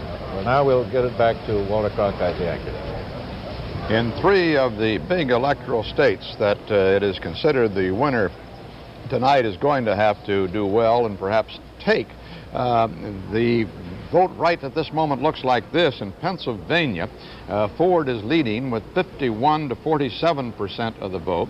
In Ohio with 6%, and Pennsylvania 51 to 47 Ford. In Ohio with 6% of the vote in, Ford is leading with 51% of the vote. In Michigan with 4% of the vote in, though, in Ford's home state, Carter has jumped into quite a long early lead, 59 to 40%. It's not anticipated he'll hold on to that much of a lead in Michigan, but it indicates that it is going to be close in the president's home state. CBS News coverage of Election 76 will continue in a moment.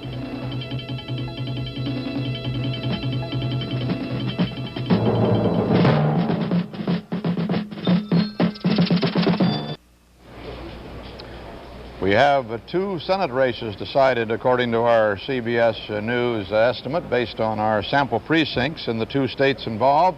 One is in the state of Missouri. There, in that Senate race, it was for the seat held by Stuart Symington for 4 terms. 24 years he spent in the United States Senate. He retired this year, and the seat has gone to a Republican. John Danforth has defeated the Democratic candidate, the former Governor Warren Hearns in Missouri. We believe that when all of the votes are counted there, it'll look about like this. 55% for John Danforth, now the Attorney General of the state, 45% for Warren Hearns. That was the seat that Jerry Litton, a congressman from the Kansas City and East District of Missouri, had won the Democratic nomination for, and flying to his victory celebration on the primary night was killed along with his entire family in a small plane crash. The other seat decided tonight, according to our CBS News estimate, is in Delaware, where Pete DuPont, the scion of the famous paint and chemical manufacturing firm, has defeated the Democratic incumbent Sherman Tribbets for not the incumbent, but yes, he is the incumbent, I'm sorry. That's for a gubernatorial seat. I'm sorry, I'm a little confused at the moment. In Delaware, let's start from scratch. In the gubernatorial race in Delaware, Pete DuPont has defeated the incumbent Sherman Tribbett. And the percentage, by the time it is all over, according to our CBS News estimate, is that DuPont's victory will be 57 to 43%. So another Senate seat has been taken from the Democrats. That's the third tonight from the Republicans, and a gubernatorial seat has gone to the Republicans as well. This is CBS News, and Walter Cronkite reporting. We'll be back shortly.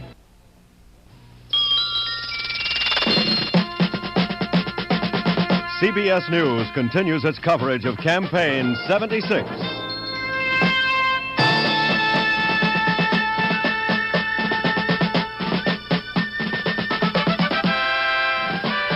Election night from CBS News election headquarters in New York.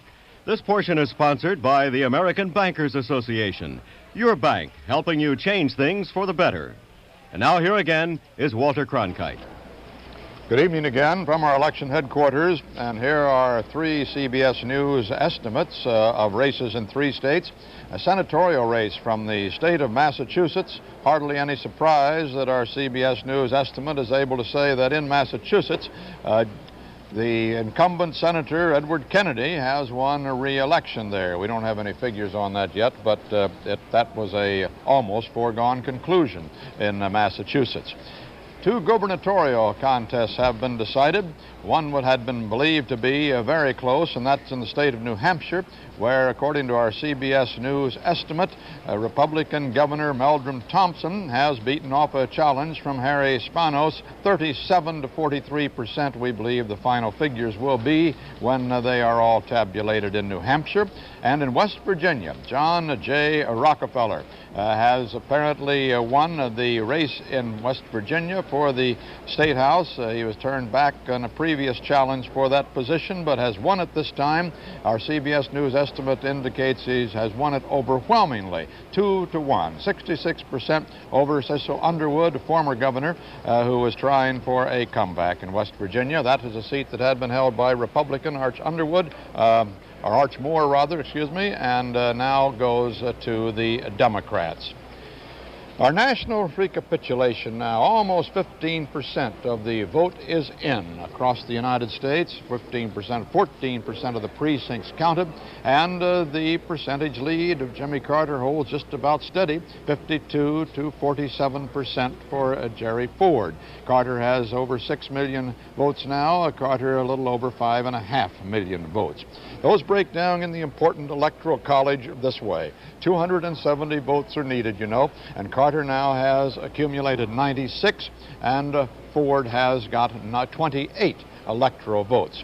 They come from the following states: Ford's 28 electoral votes come from Indiana and from Connecticut. 13 in Indiana, 8 in Connecticut, for a total of 26. And in Carter's case, he wins his votes from Kentucky, Alabama, Georgia, South Carolina, West Virginia, North Carolina, District of Columbia, Tennessee, and Texas.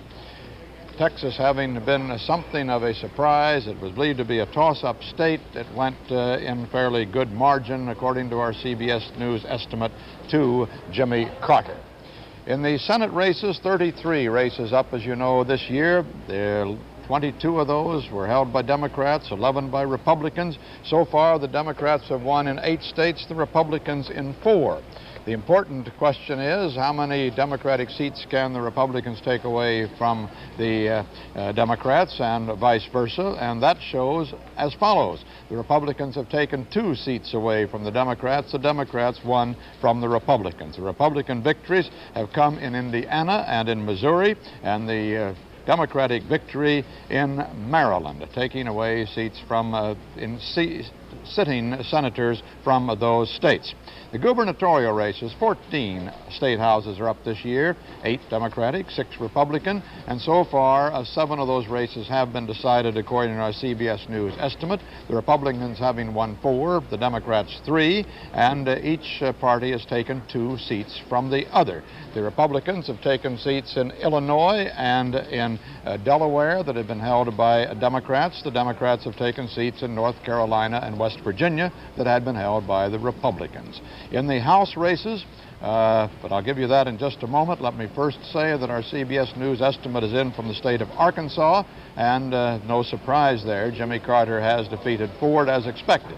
In the state of Arkansas, no percentages yet on that race. In the House of Representatives, we now have decisions from almost 200 seats. Republicans have won 46, the Democrats 117. The Republicans are hoping to take some 76 seats from the Democrats to gain control of the House. They were hoping it, but not with very great expectations, and it is not likely that they will win that many. Even the Republicans themselves don't anticipate that tonight. From New Hampshire, our CBS News estimate now is that New Hampshire, as had been expected, will go to President Ford. That he will win in New Hampshire when all the votes are tabulated there by about 57 to 43% for 4 more electoral votes in New Hampshire. Now Bruce Morton has the latest information from our CBS News poll. Bruce? Walter, our sample's getting fatter. Our interviewers across the country now have talked to some 10,600 voters as they're leaving the polls, and we have a number of breakdowns as to how this race is going among different kinds of voters. We show President Ford ahead among white Protestants, 56 to 43, trailing among Catholics, 45 to 54, and among Jews, 29 to 70. Overall, white voters are pretty evenly divided in our sample so far, but black voters lopsidedly prefer Carter, 82 to 18. The different age groups all seem to divide pretty evenly, except that Carter is leading among the young voters, those in their 20s. Carter leads among city dwellers, as Democrats traditionally do, is even with Ford among suburbanites, and that's normally Republican territory. The president leads in farm areas. Carter leads among blue-collar workers, as you might expect, and in one other vital constituency, those voters who call themselves independents, Ford and Carter are running dead even. That's bad news for the president because Republicans, being a minority party, need independent support in order to win. Our sample, Walter, shows Eugene McCarthy with roughly 1% of the vote. He seems to be getting it mostly from those voters who say they're independents. So you could argue that McCarthy may be hurting Ford and helping Carter. Walter? Thank you, Bruce. The total now, I think I did not call all of the states that Ford won a moment ago. He has won in Indiana, Connecticut, Kansas, and as New Hampshire, as we called just a moment ago. So his total in the Electoral College vote is 32, with 102 for Carter. CBS News coverage of Election 76 will continue in a moment.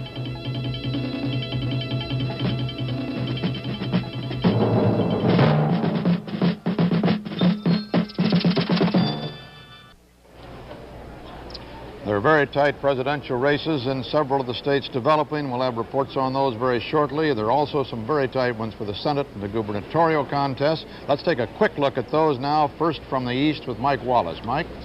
Edmund Muskie. Walter, Edmund Muskie, according to the CBS News estimate, will be returned to the Senate of the United States for his 4th term. Let's take a look at the tabulated vote. Only 3% of those precincts now reporting in Maine. Muskie leading 56% to 44% over challenger Robert Monks. We don't have an actual estimate as to where that's going to wind up, but in the past, Ed Muskie has never wound up with less than 61% of the vote. He's had a closer race this time, but he has been returned, apparently, according to the CBS News estimate, to the Senate of the United States. In New Jersey, Senator Harrison Williams, also in the Senate for 18 years, has been returned to office over his challenger, young David Norcross. Nobody else really wanted to run against Pete Williams in New Jersey, and as you can see, with 35% of the precincts reporting, Williams has 59% of the vote. The estimate is that when all of the votes are counted in New Jersey, Harrison Williams will have been returned to office with 61% of the vote over young David Norcross. Now, if it weren't for the glow given off by big money, you couldn't tell John Hines and William Green one from the other in a dimly lighted room. These are two men who were running for the Senate in the state of Pennsylvania. Each is tall, dark, good-looking, 38 years old, a congressman with an attractive wife, 3 children. 15% of the precincts are reporting in Pennsylvania, and as you can see at this moment, it looks as though the money, the big money, John Hines is leading, 53% to 47%. However, the CBS News estimate is that there is really no trend in Pennsylvania. That race is still a very, very close race. Hines was the heir to the pickles and ketchup fortune of his family. He left a safe House seat to run for the Senate vacancy created by the retiring Hugh Scott. Democrat Bill Green left a safe seat that he inherited after the death of his congressman father back in 1964. He's won that seat 5 times on his own. Green has spent $75,000 of his own money. Altogether, he has spent $888,000 in that race. Hines has spent almost $2.25 million of his own money and has spent something over $2.5 million in that race. It comes to something like 40 cents a voter, and I would imagine it would be an hour or two before we find out which money won. Walter? Our CBS News estimate is able to make a call in Tennessee. Roger Mudd can tell us about it. Roger? Walter, the Tennessee Senate race was really the only spirited Senate race we had in the South. The incumbent William Brock, going for his 2nd full term, has now been defeated by none other than the former Democratic State Chairman, Jim Sasser. Our tabulated vote board shows with over half the precincts in, James Sasser 54%, William Brock 46%. The CBS News estimate shows Sasser the winner, 53% to Brock's 47% when all those votes are counted.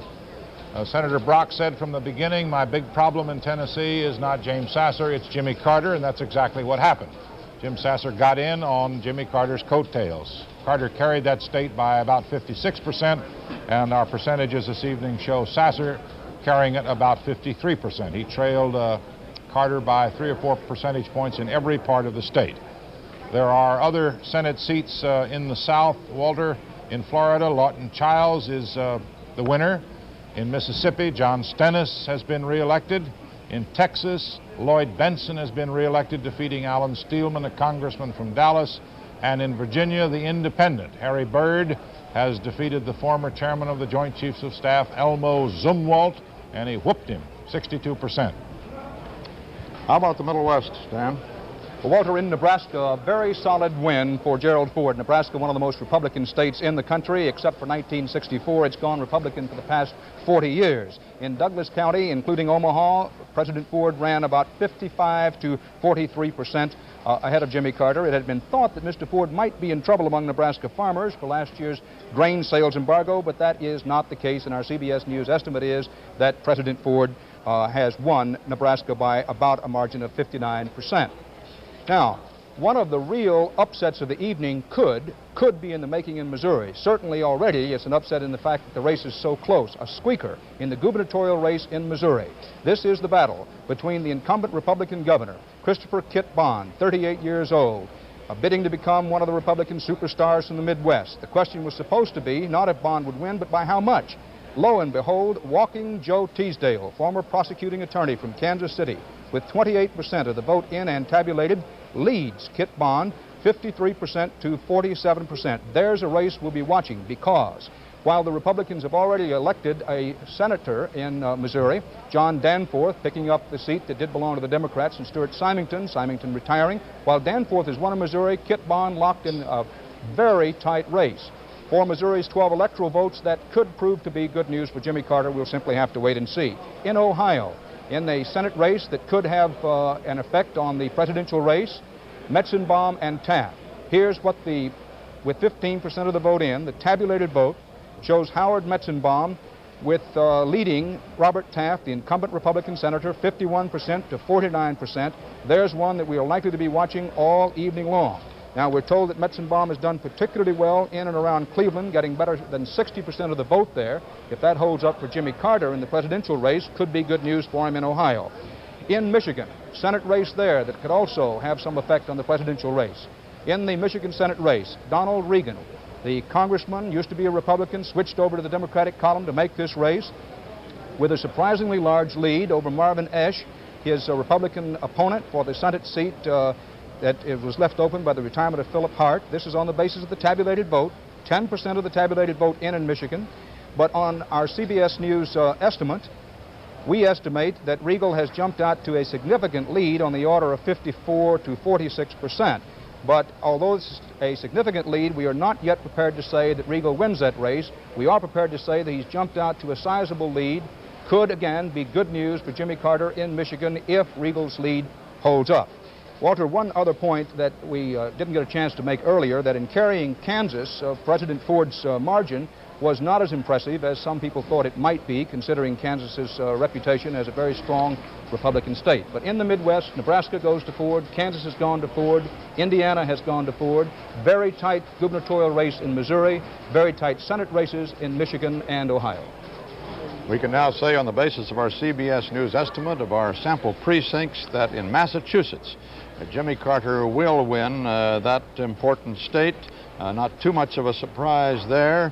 Already Senator Kennedy had won his Senate race overwhelmingly in Massachusetts. We have no estimated percentages yet for Massachusetts, but it is going into the Carter column according to our calculations here. A short while ago, Democratic National Chairman Roger Strauss talked to reporters about tonight's returns. I want you to know that we've been checking all over the country. There are no surprises. We're winning some states, we're losing some states. But I do want you to know that we haven't lost one single state that we expected to carry. We have carried a couple that we thought we might lose. So things are looking good, and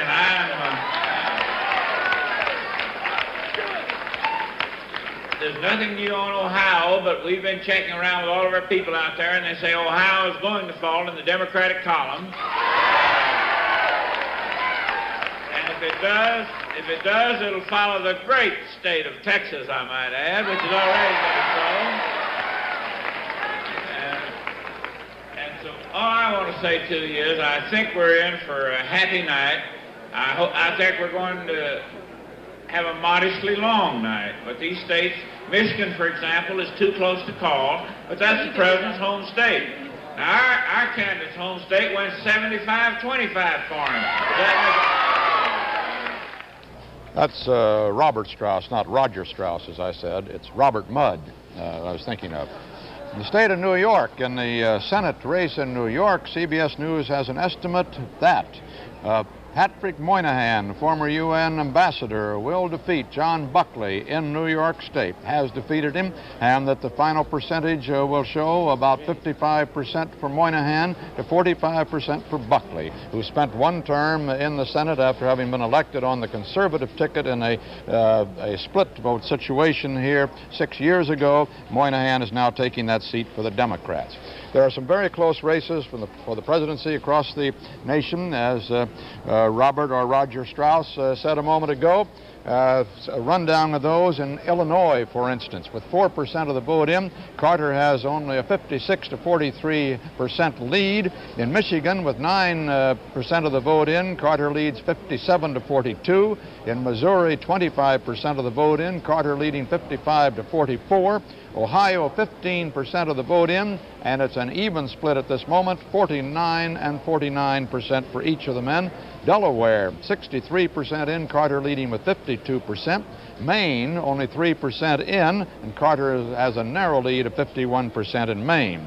In Maryland, a third of the vote, 37% counted, and it's 50-50 there. In New Jersey, 37% counted, and Ford has a rather wide lead of 53 to 46 for that state's big 17 electoral vote block. New York, there's not even a full 1% in New York as yet. In Pennsylvania, 17% of the vote has been counted, and Ford has a 50 to 48% lead in Pennsylvania. With 18% of the nation's precincts counted now, Carter is holding on to his 52% lead. He has 8,228,000 votes to Ford's 7.5 million votes. And electoral votes, that breaks down 37 for Ford and 116 for Carter. Ford has taken 5 states so far: Indiana, Connecticut, Kansas, New Hampshire, and Nebraska. And Carter has taken Kentucky, Alabama, Georgia, South Carolina, West Virginia, North Carolina, the District of Columbia, Tennessee, Texas, Arkansas, and Massachusetts. The entire Ford family, we're told, is watching the return. Comes in tonight in the White House. They've all gathered there for the occasion. Ford's running mate, Senator Robert Dole, and Mrs. Dole have joined the election night watch at the White House as well. And the other guests, as Bob Sheeper told us there a little while ago, include Joe Garagiola and some other members of the 6 members of the Garagiola family, and also on hand former Democratic Representative Edith Green, or Republican Representative Edith Green of Oregon, and Mrs. Green's son. We'll have more on these election returns as they come piling in now as polls close in more and more states across the nation. And very shortly, some are going to be coming in from the West, and we may even at that time get a chance to hear from Leslie Stahl. So Leslie Stahl fans everywhere, wherever you are across these United States, please don't go away.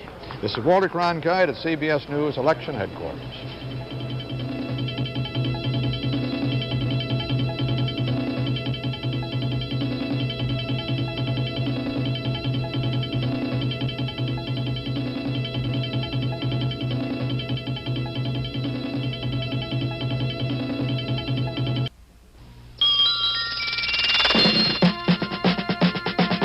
CBS News continues its coverage of Campaign 76.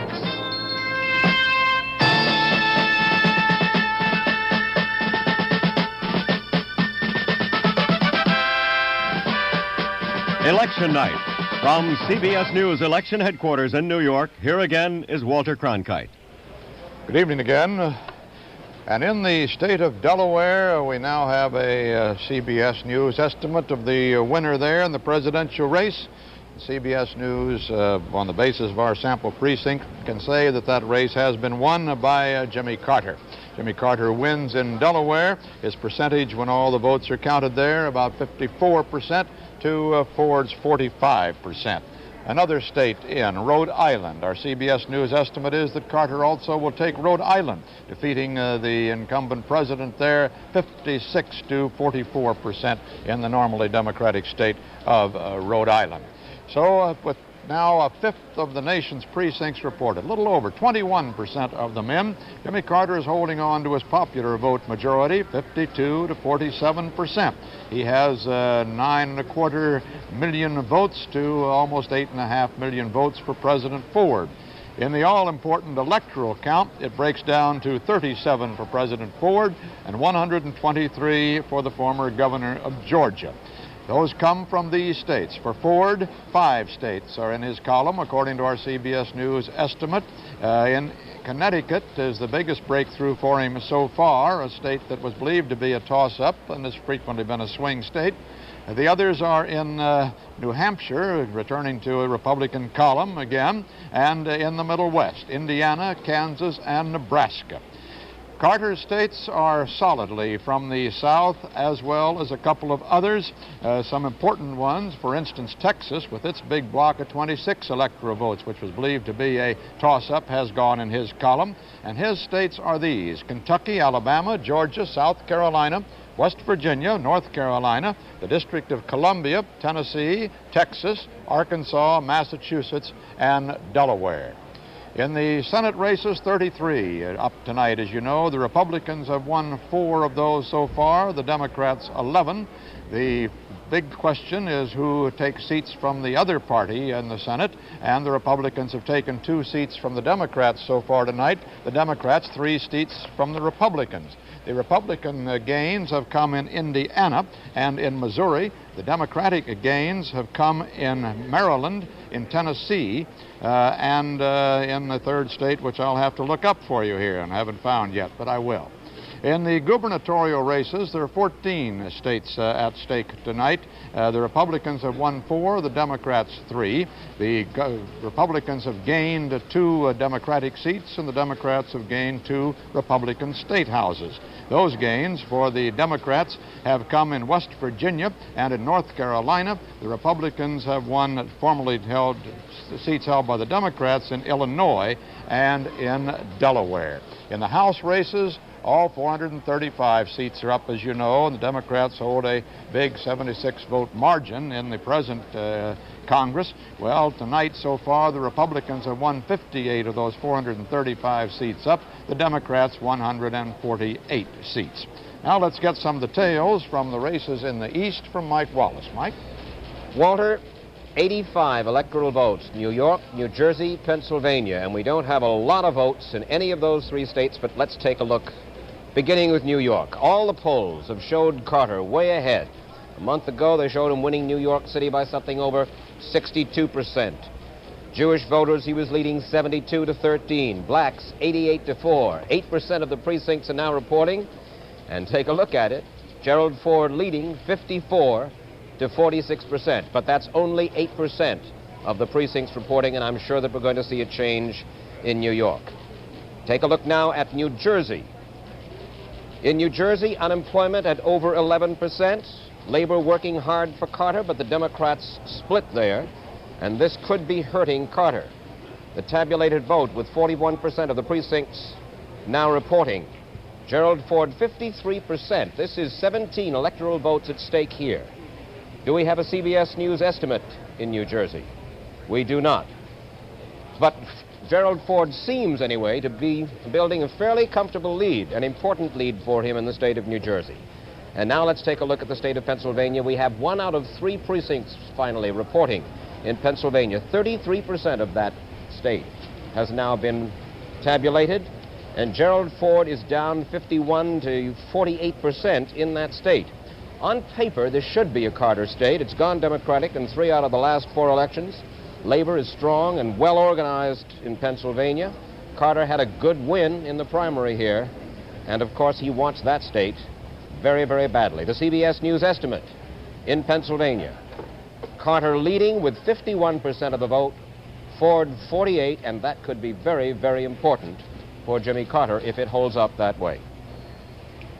The Senate race, Mike, was your Senate race. Moynihan winning over Jim Buckley in New York State, which made the 3rd state that the Democrats have won from the Republicans. Actually, Walter, in New York in that race, Jim Buckley did not do as well as people had expected. In the last polls, Pat Moynihan was only ahead about 4 points, but according to the CBS News estimate, he's going to wind up with 10 points, 55 to 45 over Jim Buckley, and we now have a winner in Rhode Island. Garrahy, the lieutenant governor in Rhode Island, 4-time lieutenant governor, has defeated James Taft 58% to 42%, according to the CBS News estimate in the state of Rhode Island. No surprise there. for this very popular Democrat, Joe Garrahy, to win the governorship and replace Phil Noel. CBS News coverage of Election 76 will continue in a moment.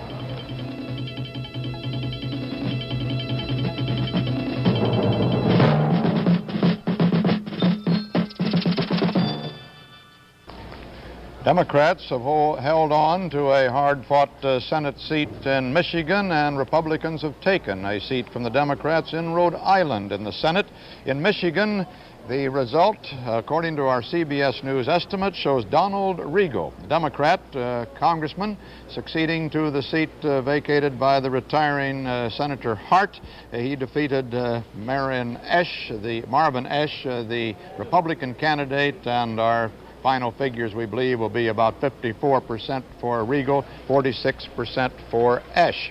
In the state of Rhode Island, the former Secretary of the Navy, Republican John Chafee, has won in Rhode Island over Richard Lorber, a political newcomer, for the seat being vacated by the retiring John Pastore. The final vote in Rhode Island, probably around 55 to 45% for Chafee. President Ford's following tonight's returns from the White House. Bob Schieffer's there. Bob? Walter, this is not going to have any effect on the outcome of the election, but some sort of offbeat news. You know, we mentioned earlier that President Ford was having trouble with his voice. Well, we've now been told that the president has lost his voice entirely. He is simply unable to speak.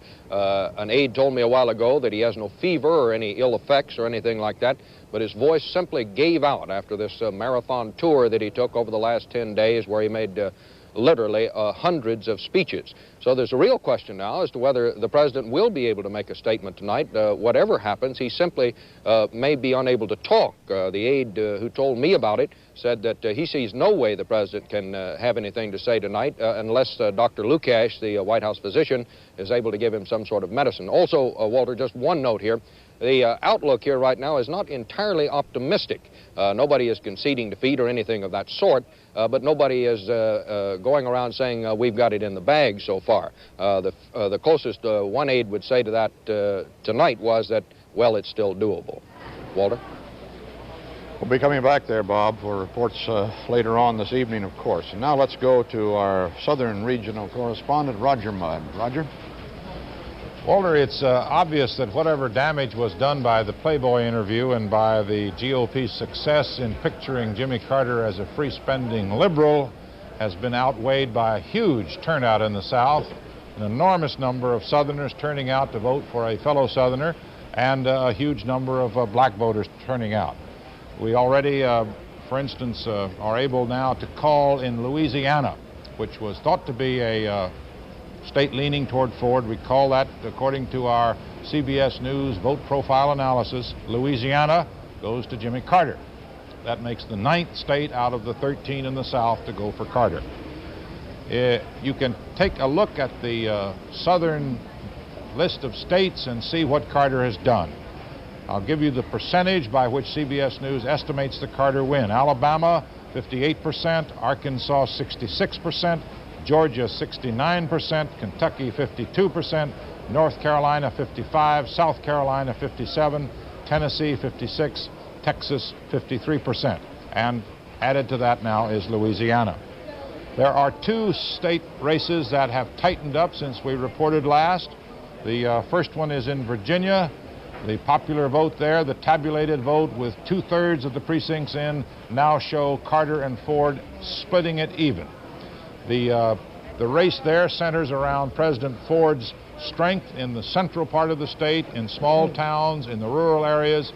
Jimmy Carter is staying in the race because of the large turnout by blacks and a heavy vote in the large cities, Richmond, Newport News, Hampton, and Norfolk.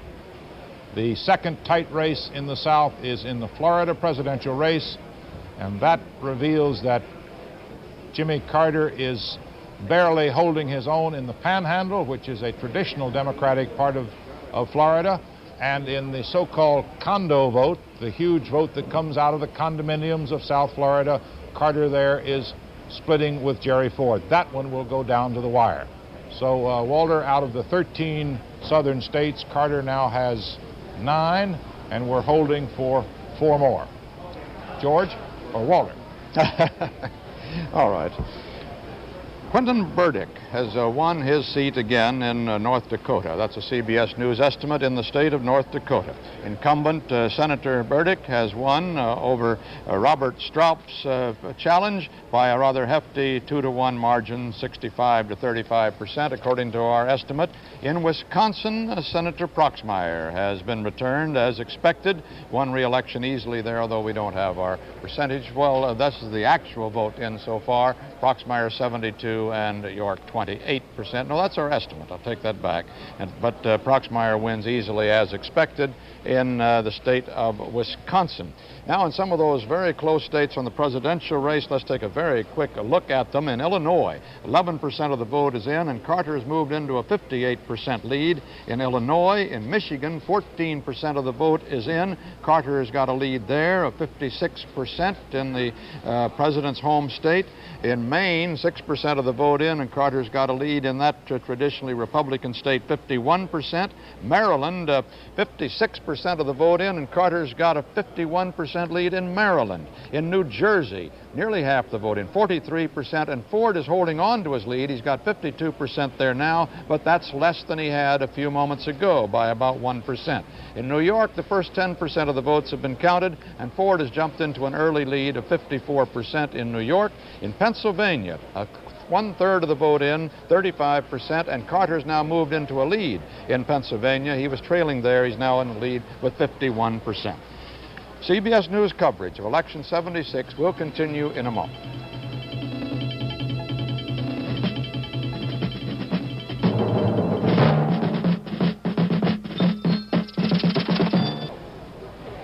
It was a beautiful day across the country, and the reports earlier were that it might even be a record turnout of the vote. According to our CBS News, a look across the country, though, right at the moment, it looks to us as if the vote will be just about at the same 55% margin that was reported in 1972. Around 82 million persons will have voted. That's more, of course, because there are more people registered to vote, but the percentage of the eligible voting looks like it may run right around 55. No records there, and nowhere near the 63% recorded in 1960, for instance. And now in the state of Colorado, CBS News can estimate on the basis of our sample precincts that President Ford will win in his skiing state, defeating Southerner Jimmy Carter 54 to 44, the Rocky Mountain state of Colorado, for its 7 electoral votes. The 1/4 of the precincts have been counted now. 26% have been tabulated. Carter holds on 52 to 47%. He now has 11.25 million. Ford 10.33 million votes. And in the electoral vote, it comes to 37 or more now, because we have to add Colorado onto that. 44 for Senator Ford, and for President Ford, for Governor Carter, it's 133 electoral votes. They come from these places: for Ford, Indiana, Connecticut, Kansas, New Hampshire, and Nebraska. For Carter, Kentucky, Alabama, Georgia, South Carolina, West Virginia, North Carolina, District of Columbia, Tennessee, Texas, Arkansas, Massachusetts, Delaware, and Louisiana. And now we're getting our first returns from the Middle West, and it's my pleasure to bring to you Leslie Stahl. Thank you, Walter. The West is the area of the country where President Ford says he must win most of those electoral votes in order to offset Jimmy Carter's gains in the South. New Mexico, the turnout has been so high that the polls have had to stay open a half hour later because of the long lines. New Mexico is the country's perfect bellwether. Since it became a state in 1912, it has never been wrong. According to our tabulated vote tonight, with 30% of the vote in, you can see that President Ford is leading with 53% of the vote, but so far, according to our CBS News sample precincts, it is still too close to call. Carter appears to be off to a significant lead in New Mexico in the Spanish-speaking areas. He is the first president in many years who can speak fluent Spanish himself, and the popular Democratic governor has been out campaigning for him. Ford had been ahead in the polls there, but Carter has apparently caught up. In the New Mexico Senate race, according to the tabulated vote, with 29% of the precincts in, Harrison Schmitt, an attractive young 41-year-old former astronaut who walked on the moon, has 59% of the vote. And Senator Montoya, running for a third term, Joseph Montoya, has only 41% of the vote.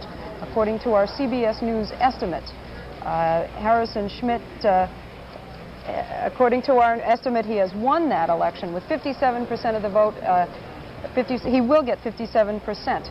That is not so much of an upset as it may appear at first. Montoya has been charged with conflict of interest charges, which is ironic for a man who served on the Watergate Committee. Also, in recent days, he charged that Harrison Schmitt, as I said, an astronaut, was no better than the experimental monkeys they used to send up to the moon in the or sent up in orbit in the early days of the space shots, and that infuriated most of the voters in the state and apparently doomed Montoya. So there is one veteran senator who has been defeated. As Walter said, CBS News is estimating that President Ford will carry the state of Colorado. That was expected. President Ford has to win this whole area in order to win the election, the whole Rocky Mountain state. The tabulated vote, with 3% of the precincts in, President Ford has 62% of the vote to Jimmy Carter's 36%. According to our CBS News estimate, the president will win that state with 55% of the vote. President Ford vacations in Vail, Colorado, and apparently the voters in that state consider that it is his home state. So, Walter, we're getting our returns in very, very slowly. As in that Montoya race, you will see all over the West, in the Senate races, non-politicians like Harrison Schmitt running against veteran congressmen and senators, and we may see some upsets tonight. Leslie, did you see anything about this story? I saw on the news wires that in California there's considerable concern about the way the candidates are listed on the voting machines, and a lot of concern because apparently the lever for Carter is really about halfway onto the Maddox side of the ballot, and a lot of people apparently feel that they voted for Maddox by mistake. Well, this is apparently true in the San Francisco area, which is an area that Carter is supposed to do well in. It's considered the more Democratic part of the state, and it's quite disturbing to the Carter people. I've talked to them, and they're quite upset. In Maryland, our CBS News estimate is that Jimmy Carter has won the state of Maryland. It's been very close through the tabulated vote in the early part of the evening, but our CBS News estimate is that when all of those votes are in, it will be Carter, 52% to 48% for President Ford, adding another state to the long Carter list and putting him over the halfway mark to his 270 electoral votes if he's to win the presidency. This is Walter Cronkite at CBS News Election Headquarters.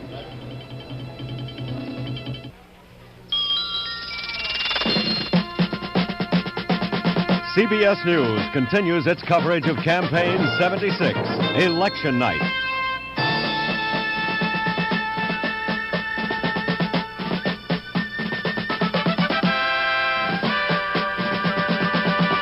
From CBS News Election Headquarters in New York, this portion is sponsored by Mailgram, impact of a telegram at a fraction of the cost.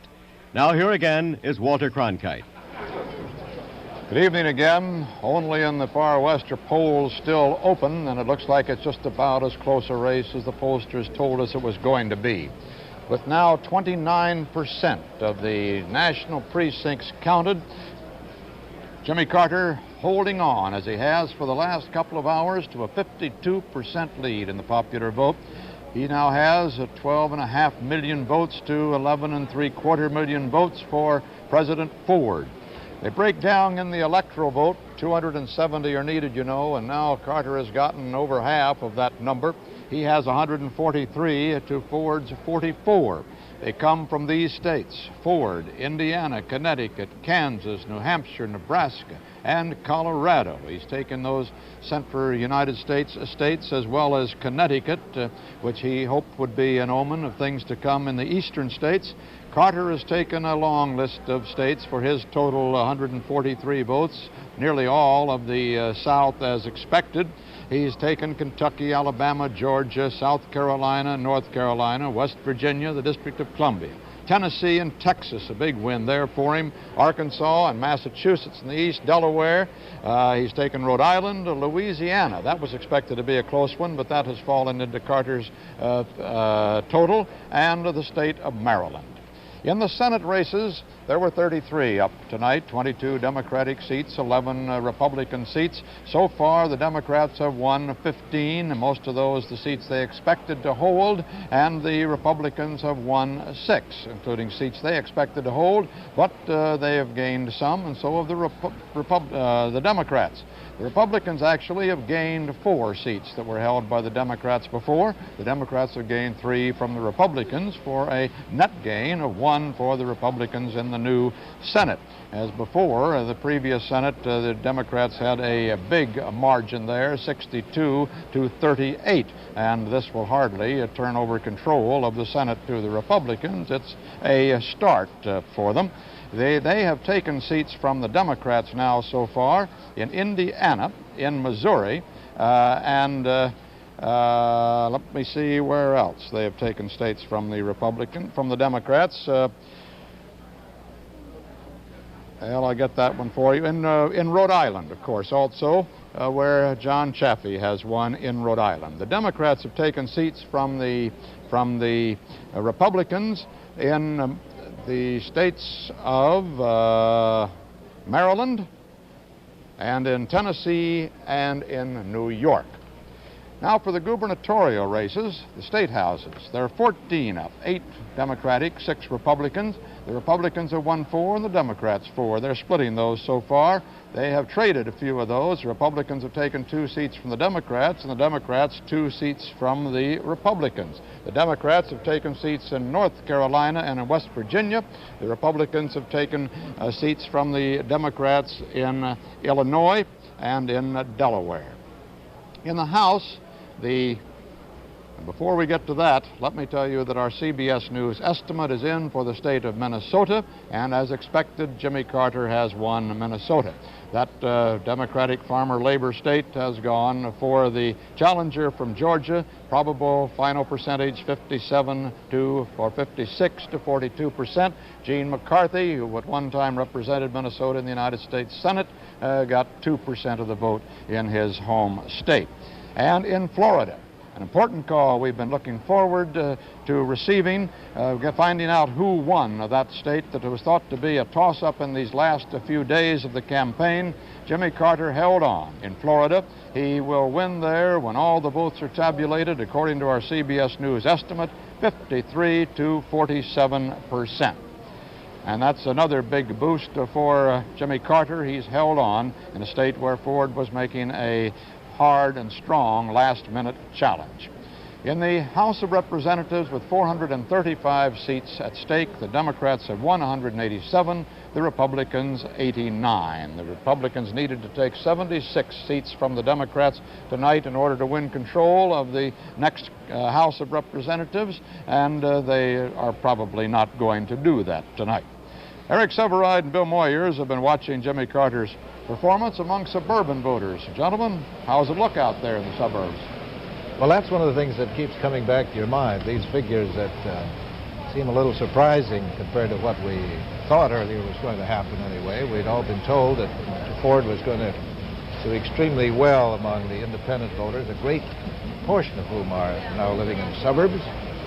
But he's not doing as well as we've been led to believe. Carter running slightly ahead of him in most of the suburbs reported so far. And of course, that's where most Americans, if not most Americans, but that's the typical American life today. There are more people living in suburbs than in central cities or in small towns or on farms. And suburbanites used to be fairly well-heeled, well-established people, generally voted pretty conservative with taxes on mind, maybe more than employment or wages. What's changed about the suburbs? Great migration. Great migration from the cities of the working class, the blue-collar workers, the firemen, the policemen, civil servants who had heretofore lived in the cities have now come out to the suburbs, and they brought with them very ancient democratic instincts, intuitions, and aspirations. And that's made a big difference in the Democratic vote in many of the suburbs. I'm impressed, Eric, with the fact that this is shaping up as a basically non-ideological race. There is no sharp contrast between the two parties. There are differences, but no great contrasts. There are no sharp contrasts between the personalities of the two men.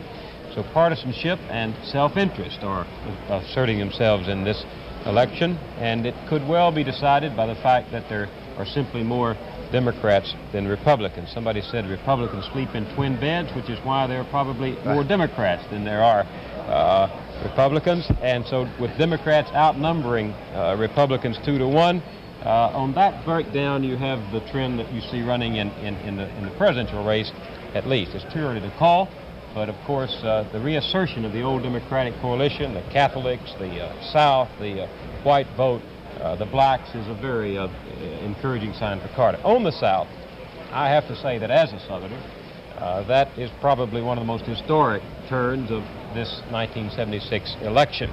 Whether Carter wins or loses, he has freed the South from the grips of George Wallace, and he's freed Texas from the clutches of John Connally.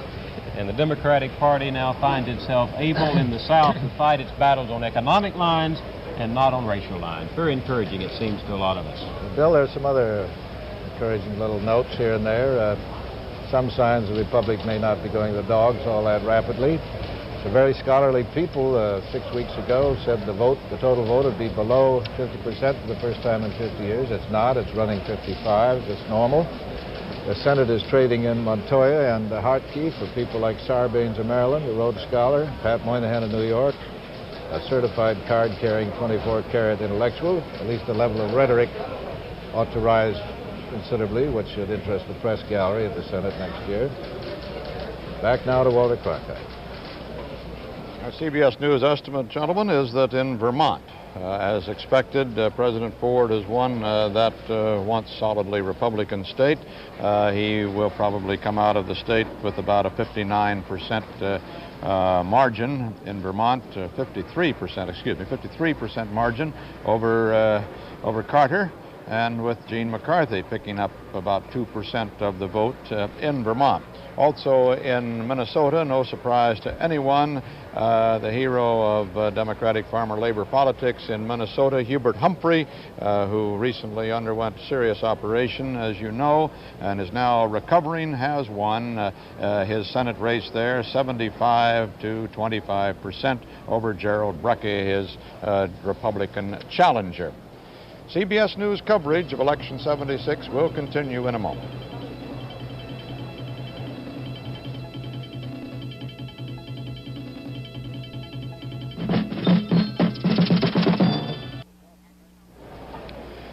In the popular vote across the nation, almost one-third of the precincts have been counted. 31% of them are in, and Carter has dropped back 1 percentage point. Ford has come up 1 percentage point from the figures that had held solid for almost 2 hours here. Carter now has 51% and Ford 48% of that popular vote. Carter 13,893,000, Ford 12,879,000, just 1,020,000 or so behind. In the electoral vote, it is now Carter 170. He needs 100 more to go over the top. President Ford has 47 electoral votes.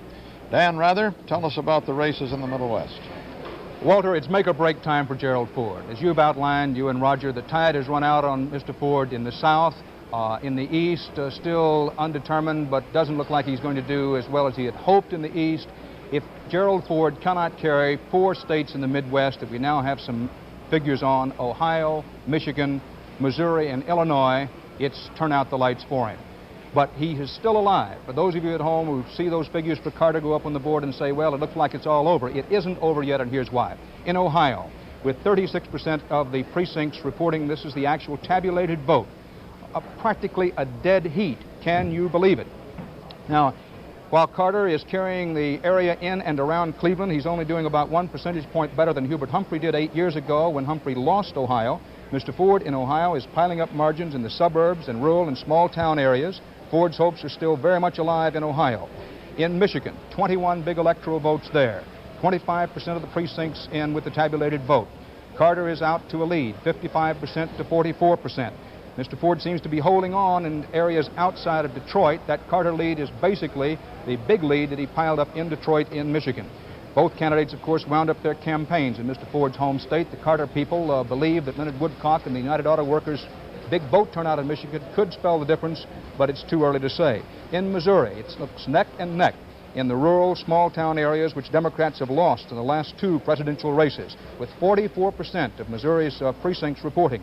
Carter with a 55% lead. In southern Missouri, Carter is doing much better than Democrats usually do. This could be a result of people in that part of the state being able to identify more easily with Carter's southern and rural background, the so-called accent theory. The southern accent runs strong in southern Missouri, and that's where Carter is doing very well. This also seems to be the case in southern Illinois.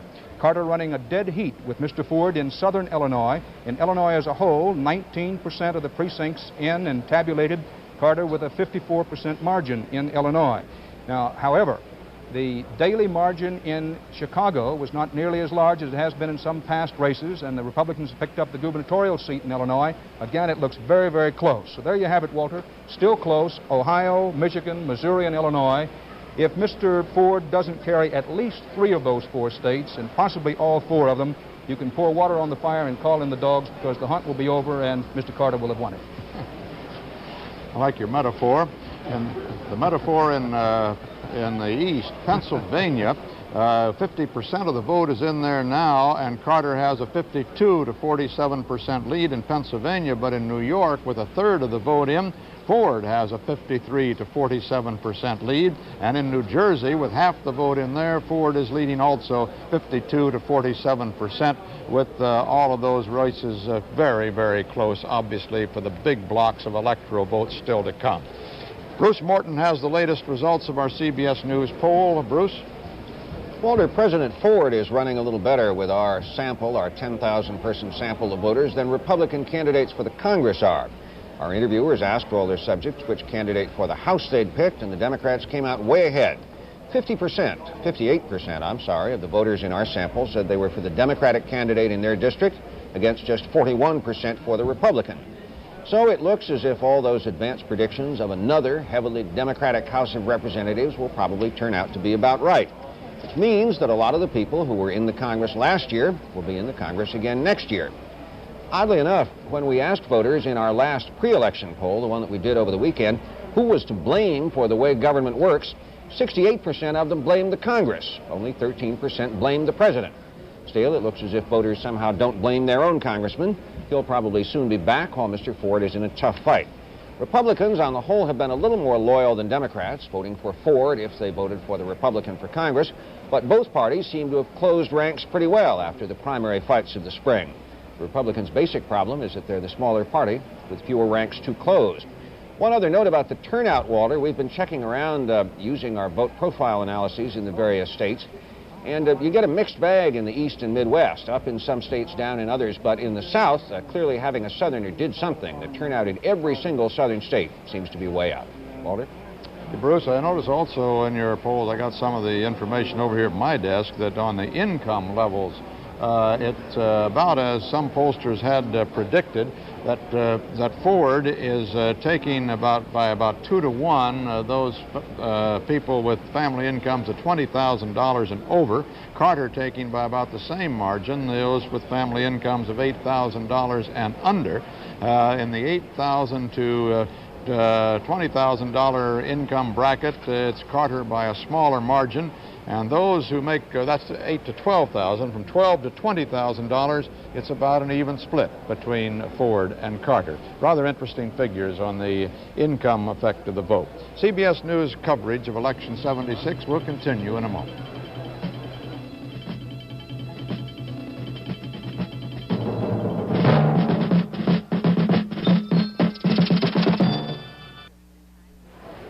Just as I said it was going to be, it seems to be nip and tuck at this hour of election night, with a third of the nation's precincts counted now. Carter's lead is down to 51%. It once was as high as 53. It's now 51. Ford has 48%. Gene McCarthy has 1%. Carter has 14.75 million votes to almost 13.25 million votes for Jerry Ford. From the South, let's take a look at how the races are shaping up there, or have shaped up in the case of most of them. Roger?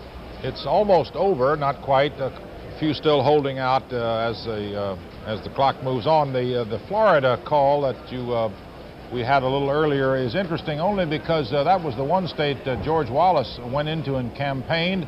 He campaigned in the northwest part of Florida, the so-called Panhandle, but up there Carter didn't do as well as most Democrats generally do. Here are the votes from Florida, 70% of the precincts in. Carter the winner, or Carter carrying 53% of the vote. The CBS News VPA vote profile analysis shows Carter with 53%. The two remaining tough races in the South for Carter are number one, Mississippi. And if we can take a look at Mississippi, you'll see almost a third of the precincts in. Carter leading about 52% to Ford's 47%. The big guns came into Mississippi. The Republicans sent in Jesse Helms and Strom Thurmond, and the Democrats countered with George Wallace, and the firing isn't over there yet. And the second tight race in the South is Oklahoma.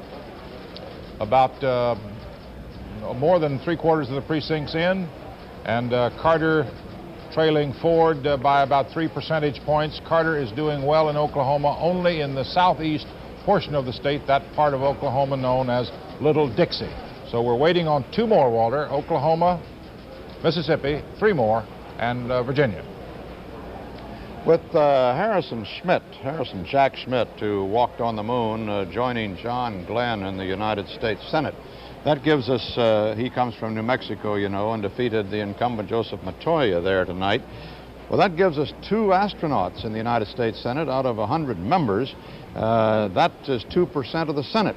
And if the Supreme Court's one-man, one-vote rule applies to professional and occupations, this is a vast overrepresentation in the United States Senate for astronauts, because they are in the United States population.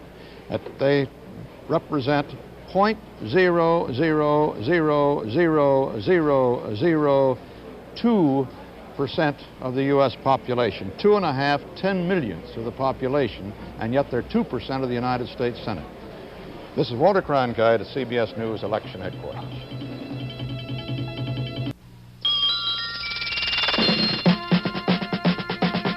CBS News continues its coverage of Campaign 76.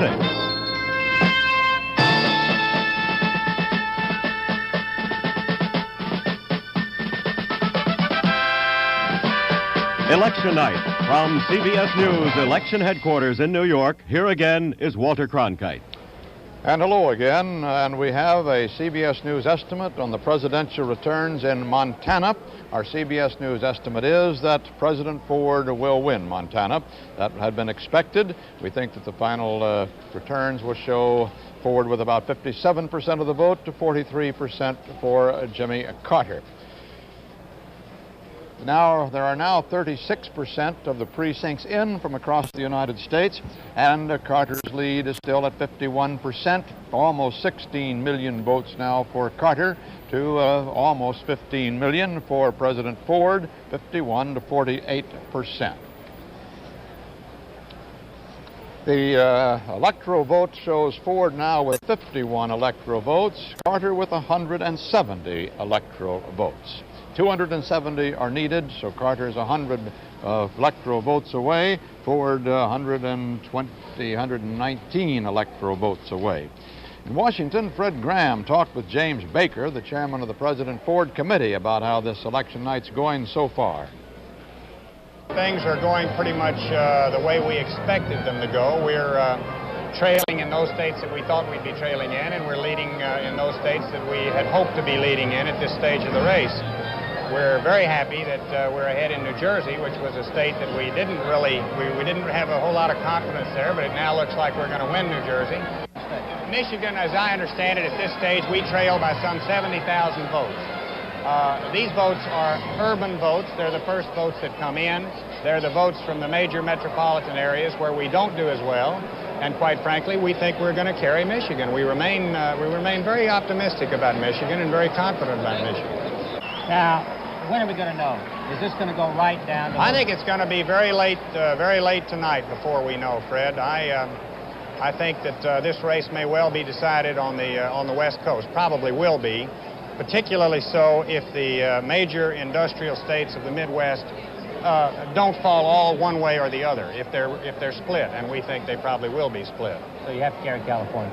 That's right, but we think we will carry California. In that Michigan race, which you heard Mr. Baker talking about, 30% of the vote is in, and Carter has a 54% lead in President Ford's home state. A couple of other very close and very important Middle Western races. In Illinois, almost a quarter of the precincts have reported 23%. Carter's lead, which was 58% a short while ago, has dropped to 53% there. In that important state, that key state of Ohio, some 40% of the vote has been counted in Ohio, and it still stands at 49% for each Carter and Ford. And now in Utah, as expected, President Ford wins, according to our CBS News estimate, by a 2-to-1 margin, 64 to 35% when all votes are counted.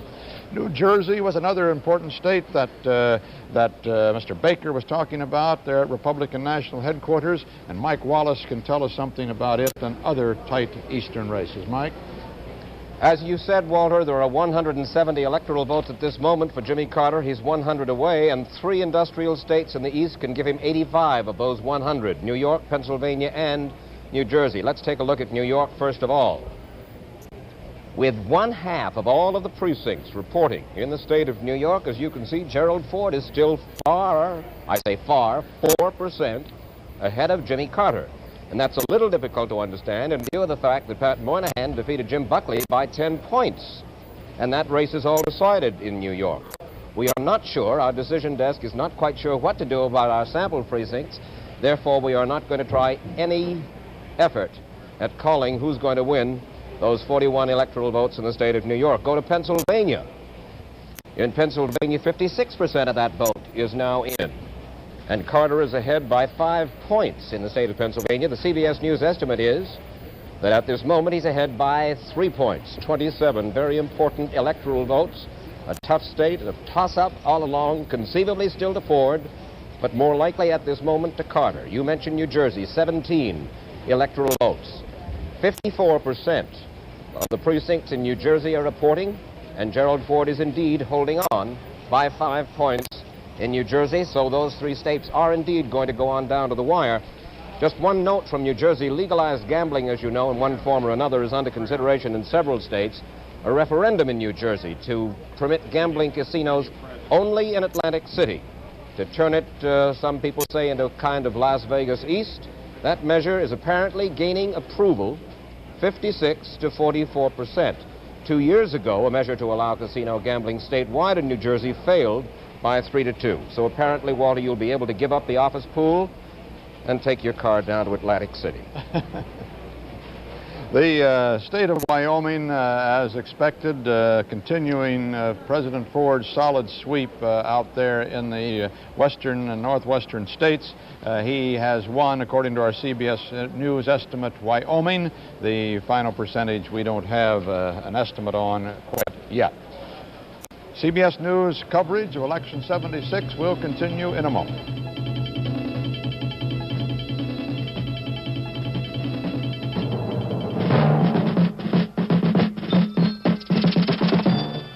He's leading Carter 52 to 48, and it just doesn't seem to make sense.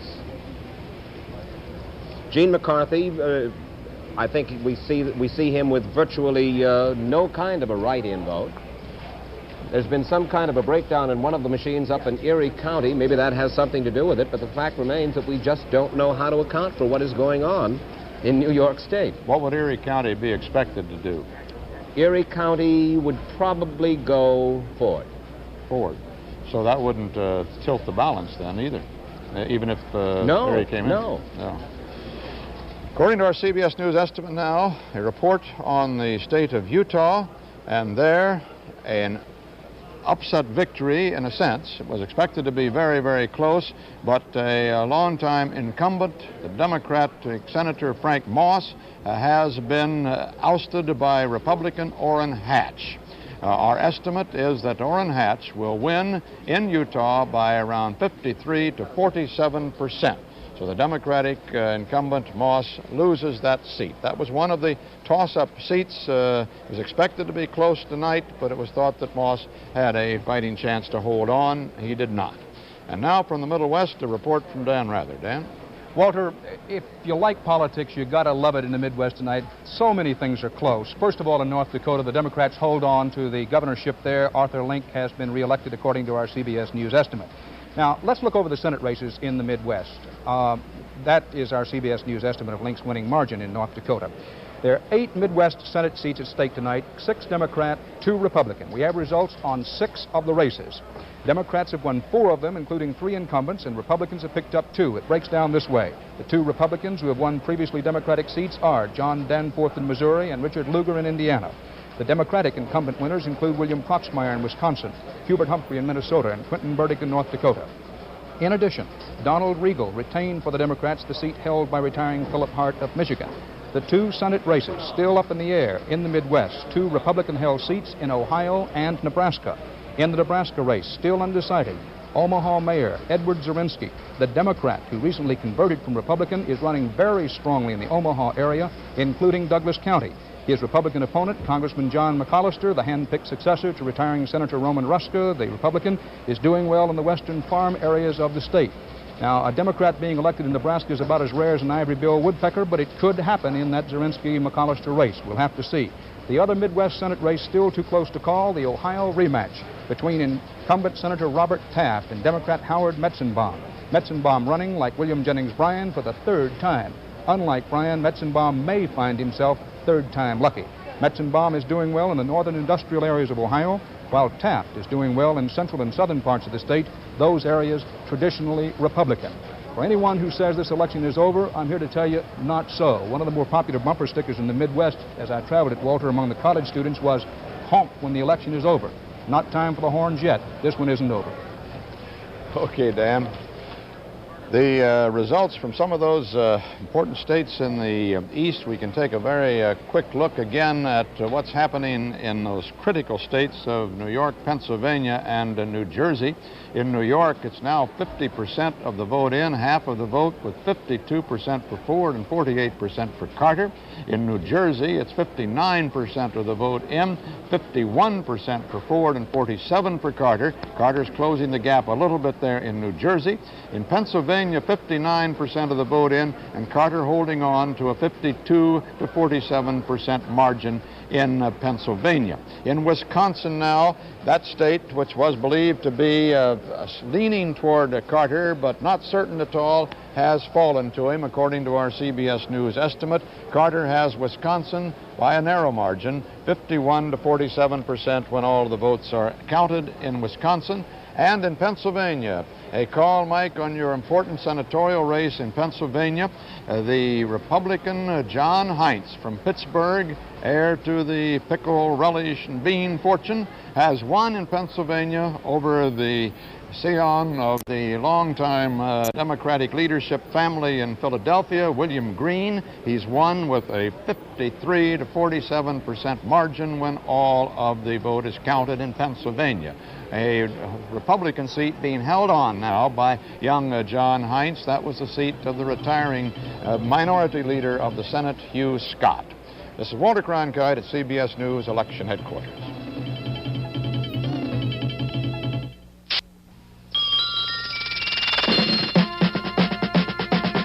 CBS News continues its coverage of Campaign 76.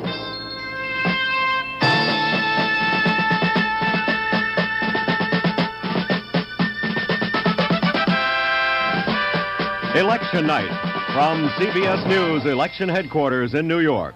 This portion is sponsored by the people of Ford Motor Company on behalf of Ford and Lincoln Mercury dealers. Ford wants to be your car company. And now here again is Walter Cronkite. And our CBS News estimate is that the big block of 27 electoral votes in Pennsylvania will go to Jimmy Carter. Carter will win in Pennsylvania 51 to 48%, according to our CBS News poll of selected precincts when all of the votes are in. And that's a big and important win for Carter as he moves on toward what he hopes will be the majority of 270 electoral votes. He's now, with Pennsylvania, gone over the 200 mark. He now has an electoral votes of 208. He needs just 62 more for the 270 vote that it takes to win in the Electoral College. President Ford has 58 electoral votes. The Ford votes have come from the following states: from Indiana, Connecticut, Kansas, New Hampshire, Nebraska, Colorado, Montana, Utah, and Wyoming, and in the east again, Vermont. A total of 58 electoral votes. Carter's votes come from the states you see now, marked on your map there. A long list of them, and I won't read them all to you. The important ones so far have been in Texas and Florida and Pennsylvania. They're all, of course, important to these candidates, but those were three states that were believed to be toss-up states and with large numbers of electoral votes that it had needed in order to win this election, and Carter has now put them in his column. In the Senate races, 33 races are being run tonight, as you know, or have been run in the campaigns. The running is over. It's only the counting now. 11 of those seats held by Republicans, 22 by Democrats. So far, the Democrats have won 16 of the Senate seats, and the Republicans have won 8. There are still 9 Senate seats outstanding. Most of those seats are ones that had been expected to be held where they are. But on the other hand, let's look at this. The name of the game, of course, is to take seats away from the other party, not just hold even. And the Republicans are doing a better job of that tonight than are the Democrats. They have taken 5 seats from the Democrats so far. The Democrats have taken just 3 seats from the Republicans. So in the new Senate so far, the Republicans have assured themselves of a 2-seat gain if they can hold on like this during the rest of the evening. Where those seats were changed, let's take a quick look.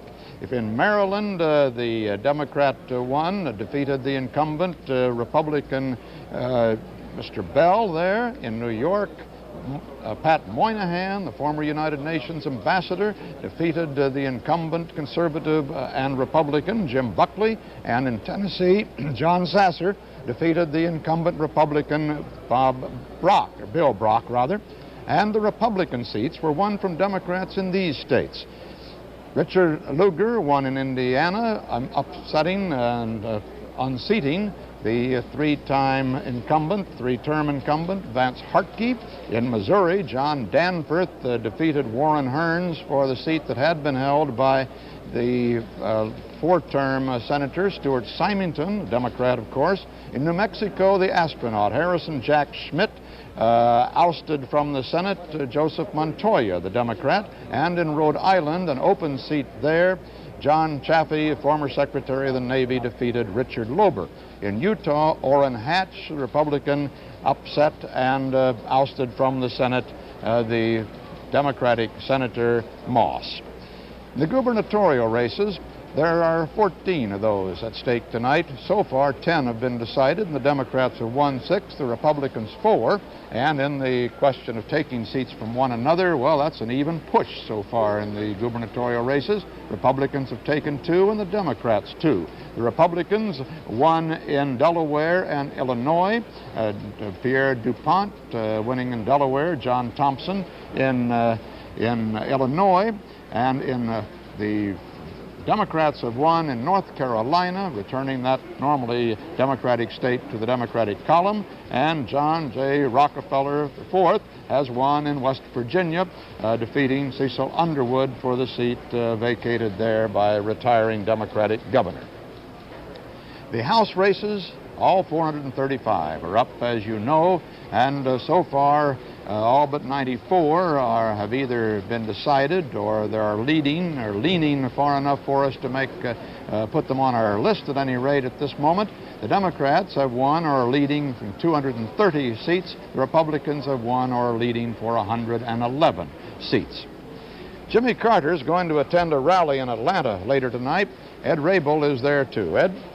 Older, there are now 25,000 people in this exhibit hall in the World Congress Center. After 25,000 got in here, the authorities wouldn't permit any more to come in, even though there are thousands outside demanding to come in, all wanting to see and hear Jimmy Carter. Carter, meanwhile, is in his own hotel suite not far from here. He's there with his family and members of his staff watching the returns come in. It may be a long wait for these people.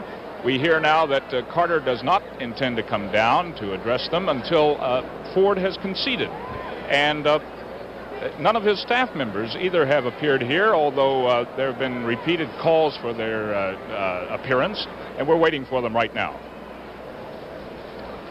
Okay, Ed, it may be a long night until President Ford concedes, although Pennsylvania is a big boost for the Carter totals.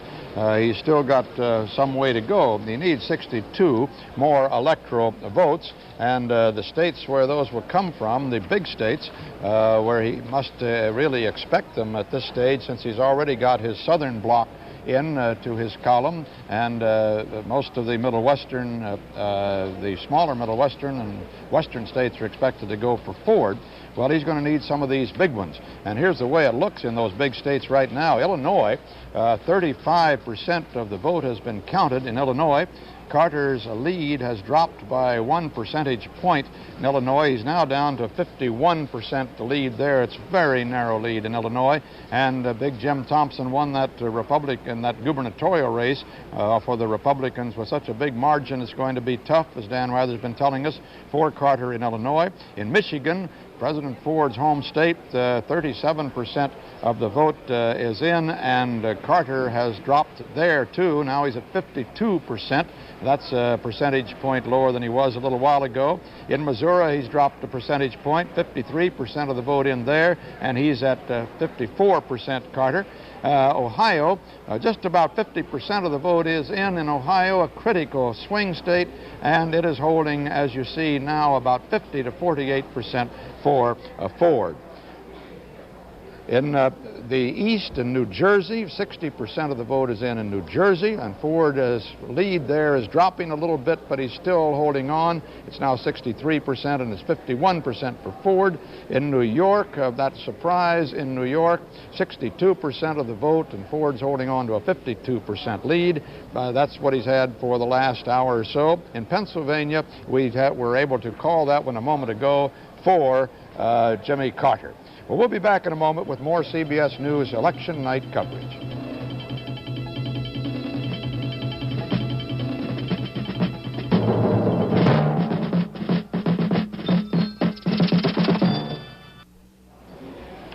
"41% of the national precincts counted, 51% for Carter and 48% for Ford." And now, Mike Wallace, what does it look like in the East? Well, you talked about Pennsylvania, and that is a very important state. A very important state for Jimmy Carter. Gerald Ford's manager in Pennsylvania, Drew Lewis, said that if Ford loses Pennsylvania, that may be the ball game, and indeed it may be. Let's take a look at that Pennsylvania vote for just a moment. With 64% of the precincts reporting, as you can see, Carter is about 150,000 votes ahead of Ford. But CBS News estimates that when all the votes are in Pennsylvania, Carter will take 51% to Ford's 48% of that vote. Eugene McCarthy will take 1%. Lester Maddox will have about 12,000 votes. We've been able to break down what happened to some degree now in Pennsylvania. In black areas, Jimmy Carter took 91% of the vote in our black precincts. In Philadelphia, 63% of the vote. In large cities, 59% of the vote. In each of those spots, he ran somewhat ahead of Hubert Humphrey's run against Richard Nixon back in 1968. And that conceivably could have made the difference for Jimmy Carter. As a matter of fact, as you add up the vote in the black areas of Philadelphia, where we have our sample precincts, it begins to look as though the black vote in Pennsylvania could have made the difference for Jimmy Carter. Now let's move to New York. Still a mystery. 62% of the precincts reporting, and Ford still running 52% to Jimmy Carter's 48%, and no one is quite sure yet where all those votes are coming from. And incidentally, there's a note about New York. The New York State Board of Elections is preserving all overseas absentee ballots that arrive at a local election board after Election Day if they've been postmarked on or before November 2nd. Almost 400,000 absentee ballots have been mailed out to New Yorkers overseas. Generally speaking, rule of thumb, 90% of them are sent back, so it's conceivable that the New York vote could go on for several days yet before it's decided. And finally, in the East, New Jersey, 64% of the precincts now reporting. Gerald Ford still holding on to that tenuous 51 to 48% lead, and we have no CBS News estimate as to which direction that is finally going to wind up, Walter. So in other words, if we get a really close return tonight from the rest of the United States, that big block of 41 electoral votes in New York could hang on those absentee ballots, and we wouldn't know the result of the national election for days or weeks. There was some evidence that the ballots had not been received overseas in time to be marked and back on Election Day. I gather that both the State Department and the Justice Department both had asked that these ballots be impounded and special consideration given for that reason. They'd gotten a lot of reaction from overseas because the ballots weren't received in time. We'll be back in a moment with more CBS News election night coverage.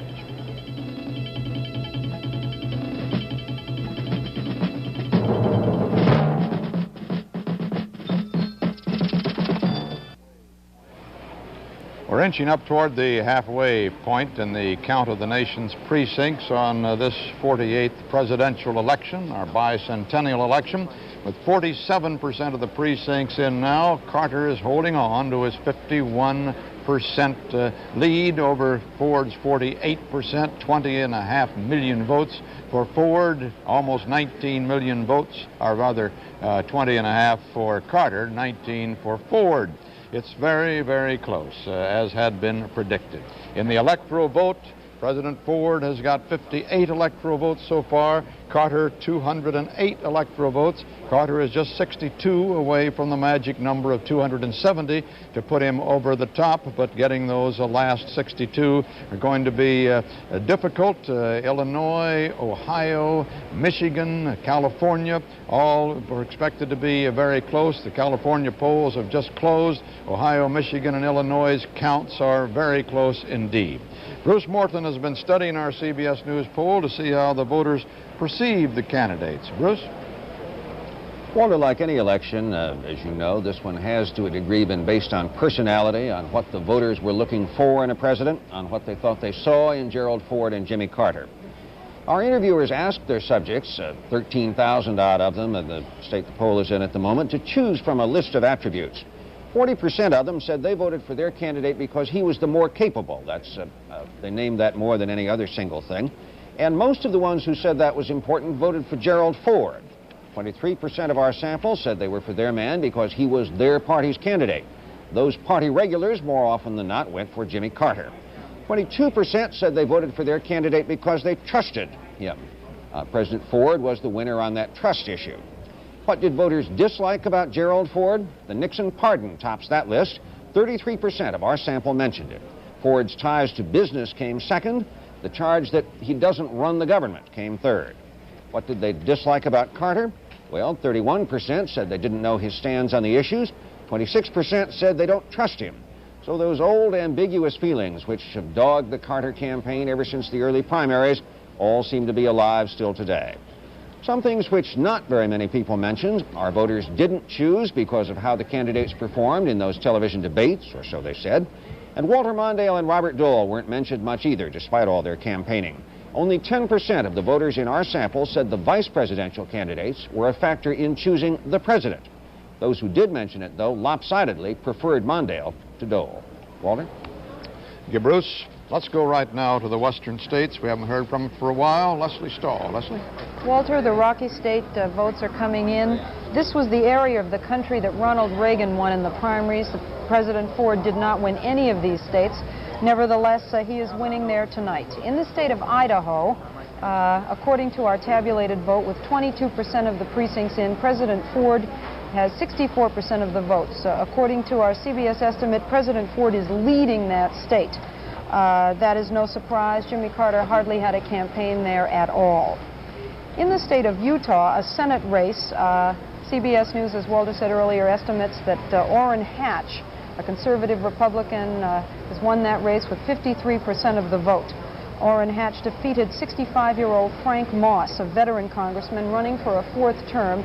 It is a major upset. Orrin Hatch is one of those unknowns, a non-politician who, because of that, seems to be defeating the kind of person who will be defeating these veteran senators all over the West. Orrin Hatch got a lot of money from conservative organizations, and he is quite right-wing in his attitudes, ran against Washington.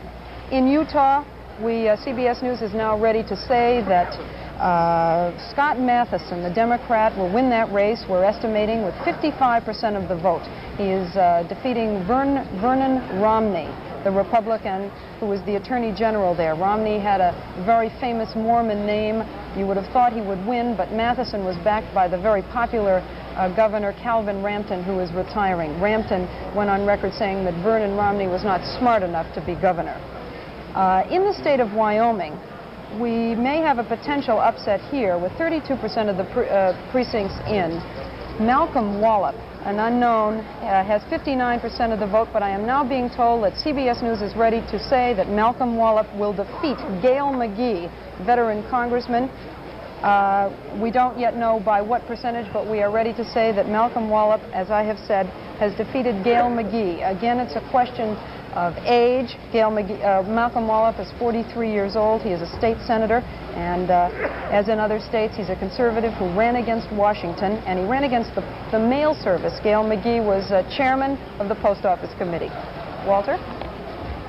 In those very tight races now, let's take a very quick look at where they stand. In New Jersey, 65% of the vote has been counted, the precincts at any rate, and Ford is holding on to a 1% margin, 51% or a 3% margin, but he's got 51%.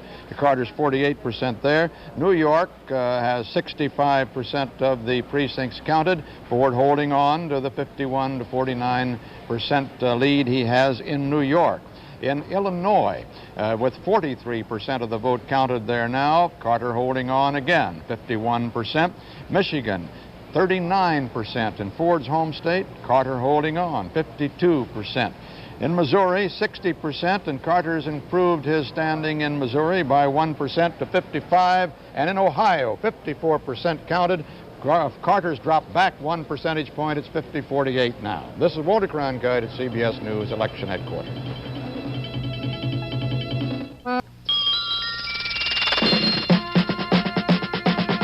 CBS News continues its coverage of Campaign 76.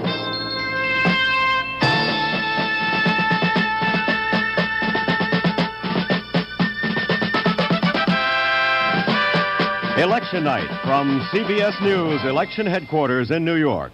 This portion is sponsored by Western Union, now serving America with communications satellites. Now here again is Walter Cronkite. Polls are closed across the continental United States on this election day. More than 50% of the precincts have reported in.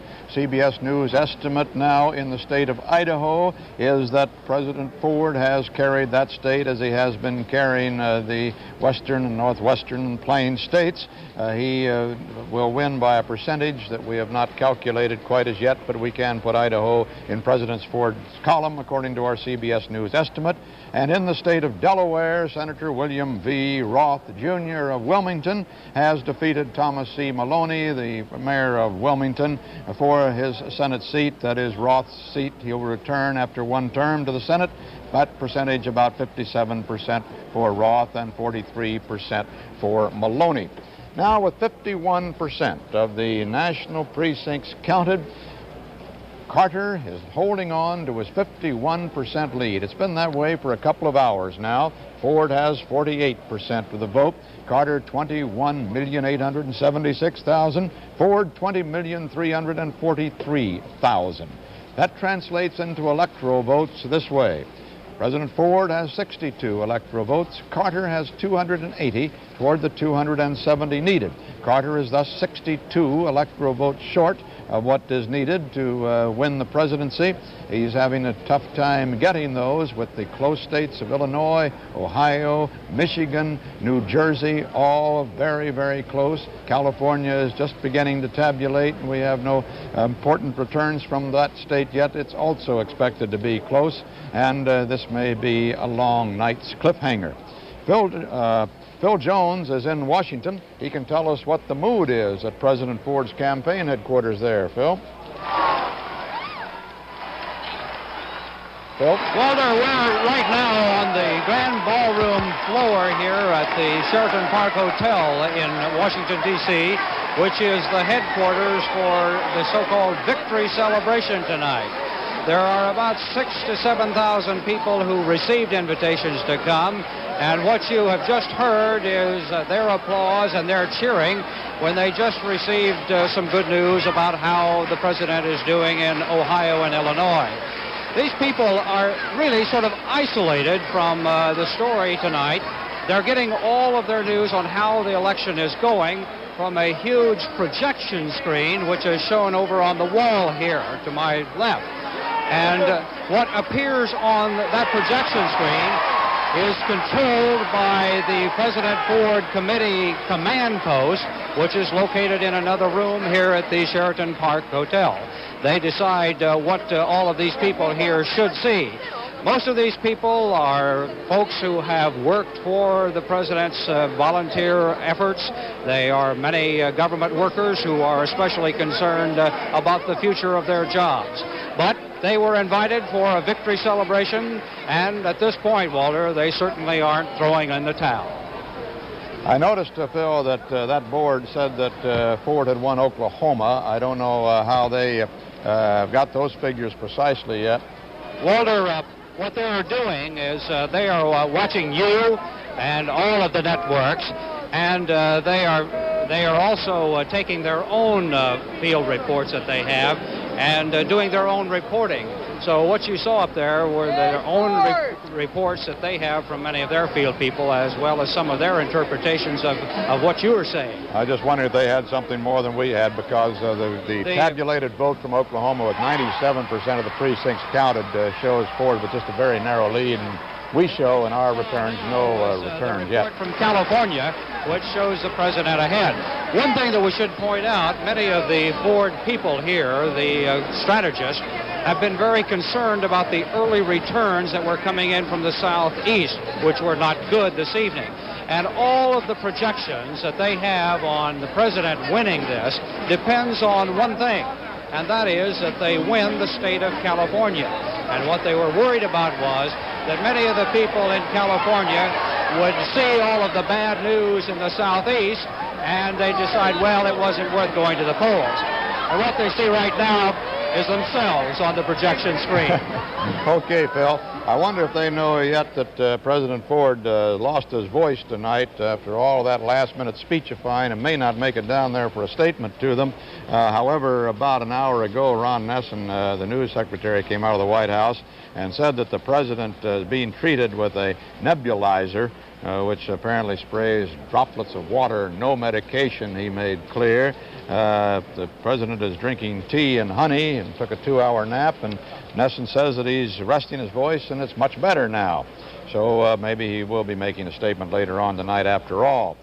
Now, according to our CBS News estimate from the state of Washington, Democrat Dixie Lee Ray has won in Washington for the gubernatorial seat there. She has defeated John Spellman, the Republican challenger, for a seat that had been held by the Republicans. It's a seat the Democrats are taking away in the person Dixie Lee Ray, a former Atomic Energy Commissioner. 55 to 45% for Ray when all the votes are in. Ms. Ray was the Atomic Energy Commission head, and she is a proponent of nuclear energy, a position that apparently the people of Washington agreed with in this particular vote.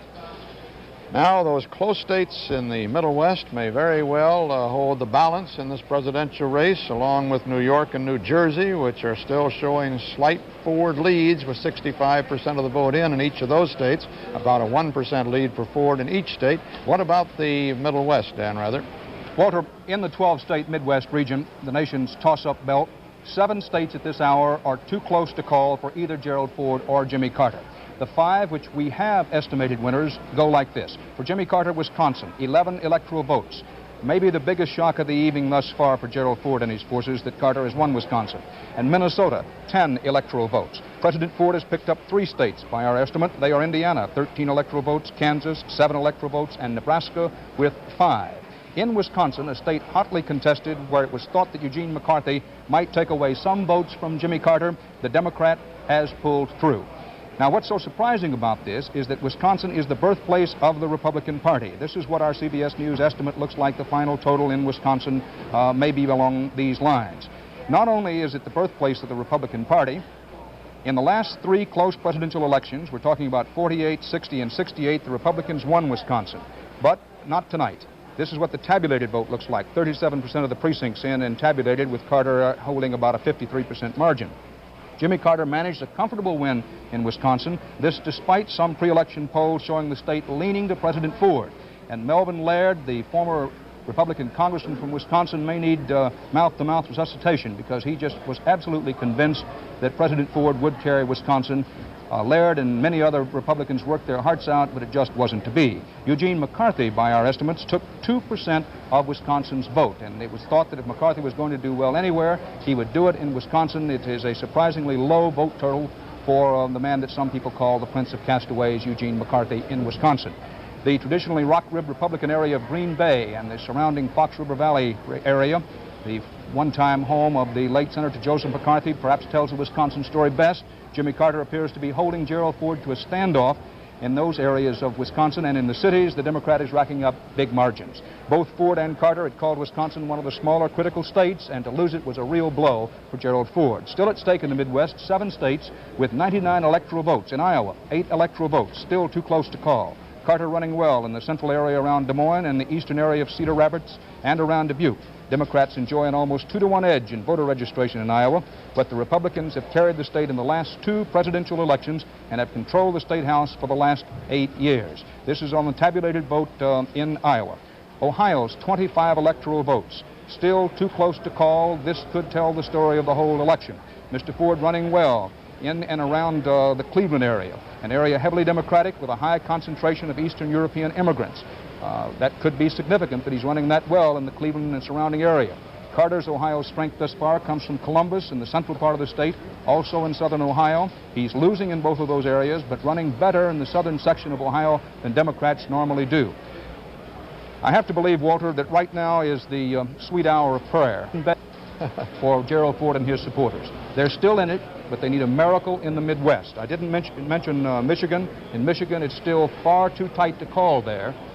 Gerald Ford has a shot, but he can't afford anymore to lose another Midwestern state. And if he loses one more big Western state, I think you'll have to say it's all over. Dan, I might quarrel with you just a little about that, because in the East, things are not going Carter's way at all. It's still a narrow margin for Ford in both New York and New Jersey. Now, that New York state had always been put into the Carter column by almost everybody, with 5-6% lead he had in the polls, and yet now he's losing. It's 71%. 70% of the voters in, and Ford has 51% of that vote that's been tabulated so far. Most of the New York counties, New York City area is going for Carter, but outstate's going for Ford, Mike Wallace tells me, and that's the way it looks. So that's 41 electoral votes, and New Jersey, 75% of the vote is in now, and Ford is holding on to his 1% lead there. Let's be clear about it. No question that if Gerald Ford should pull out New York and or New Jersey, his strength, like Richard Nixon's in 1968, will grow as it heads to the west, and he'd be very much in it, but he still needs those big Midwestern states. We might remember also the old precedent. No Republican has ever won the White House without Ohio, And Illinois has been with the winner ever since it made a mistake in 1916 and voted for Hughes. That's the reason I say it's a sweet hour of prayer for the Republicans in Ohio, because if they can win it, they're very much alive. We'll be back in a moment with more CBS News election night coverage.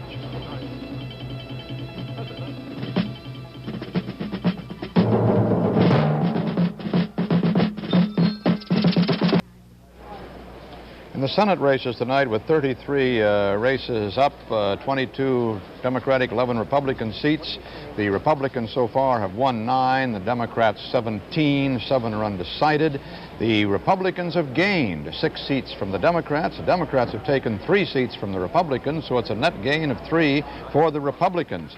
The Republicans have taken seats from the Democratic incumbents in Indiana, New Mexico, Utah, Wyoming, and taken 2 seats from which Democrats were retiring this year. And the Democrats have taken 3 incumbent Republicans out of the Senate in New York, Maryland, and Tennessee. And Eric Severide and Bill Moyers have been watching the fall of the incumbents from the United States Senate. Bill? Walter, it seems to us that no matter who wins this election tonight for the White House, the congressional posture is going to be basically unchanged. If Ford is the next president of the United States, win for the first time in his own right, it'll be a little easier for the Senate to uphold his vetoes, but the House remains just about as Democratic as it was and can still harass an incumbent Republican president. If Jimmy Carter is the winner, it's apparent that he will have a receptive Senate and a receptive Democrat, at least in the receptive House of Representatives, at least in the first part of his administration. The interesting thing to us is that there is no consistent pattern to these defeats and victories in the Senate.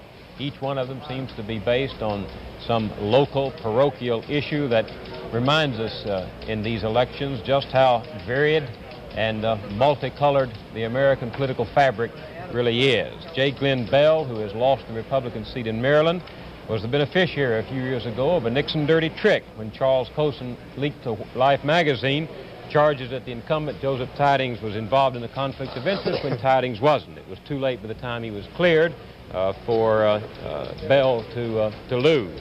Well, since then, Chuck Colson's been born again, and so has the Democratic Senate seat in Maryland tonight. In New York, Jim Buckley simply didn't, Eric, pay attention to the casework that's necessary for an incumbent to win.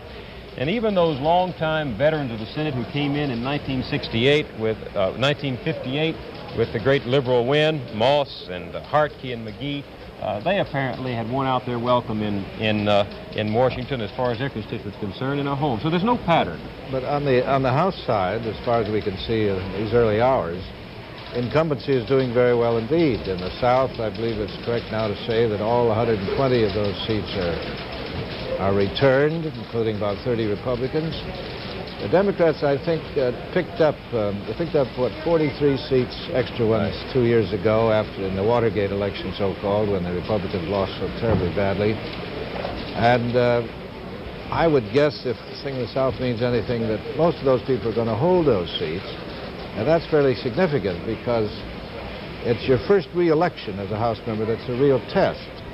Those were Republican seats at one time. If these Democrats get through their first re-election to those seats, then they hold them for quite a long time. No matter how you cut it, we're going to have a strongly Democratic Congress, both House and Senate, for I think, years to come on the basis of this.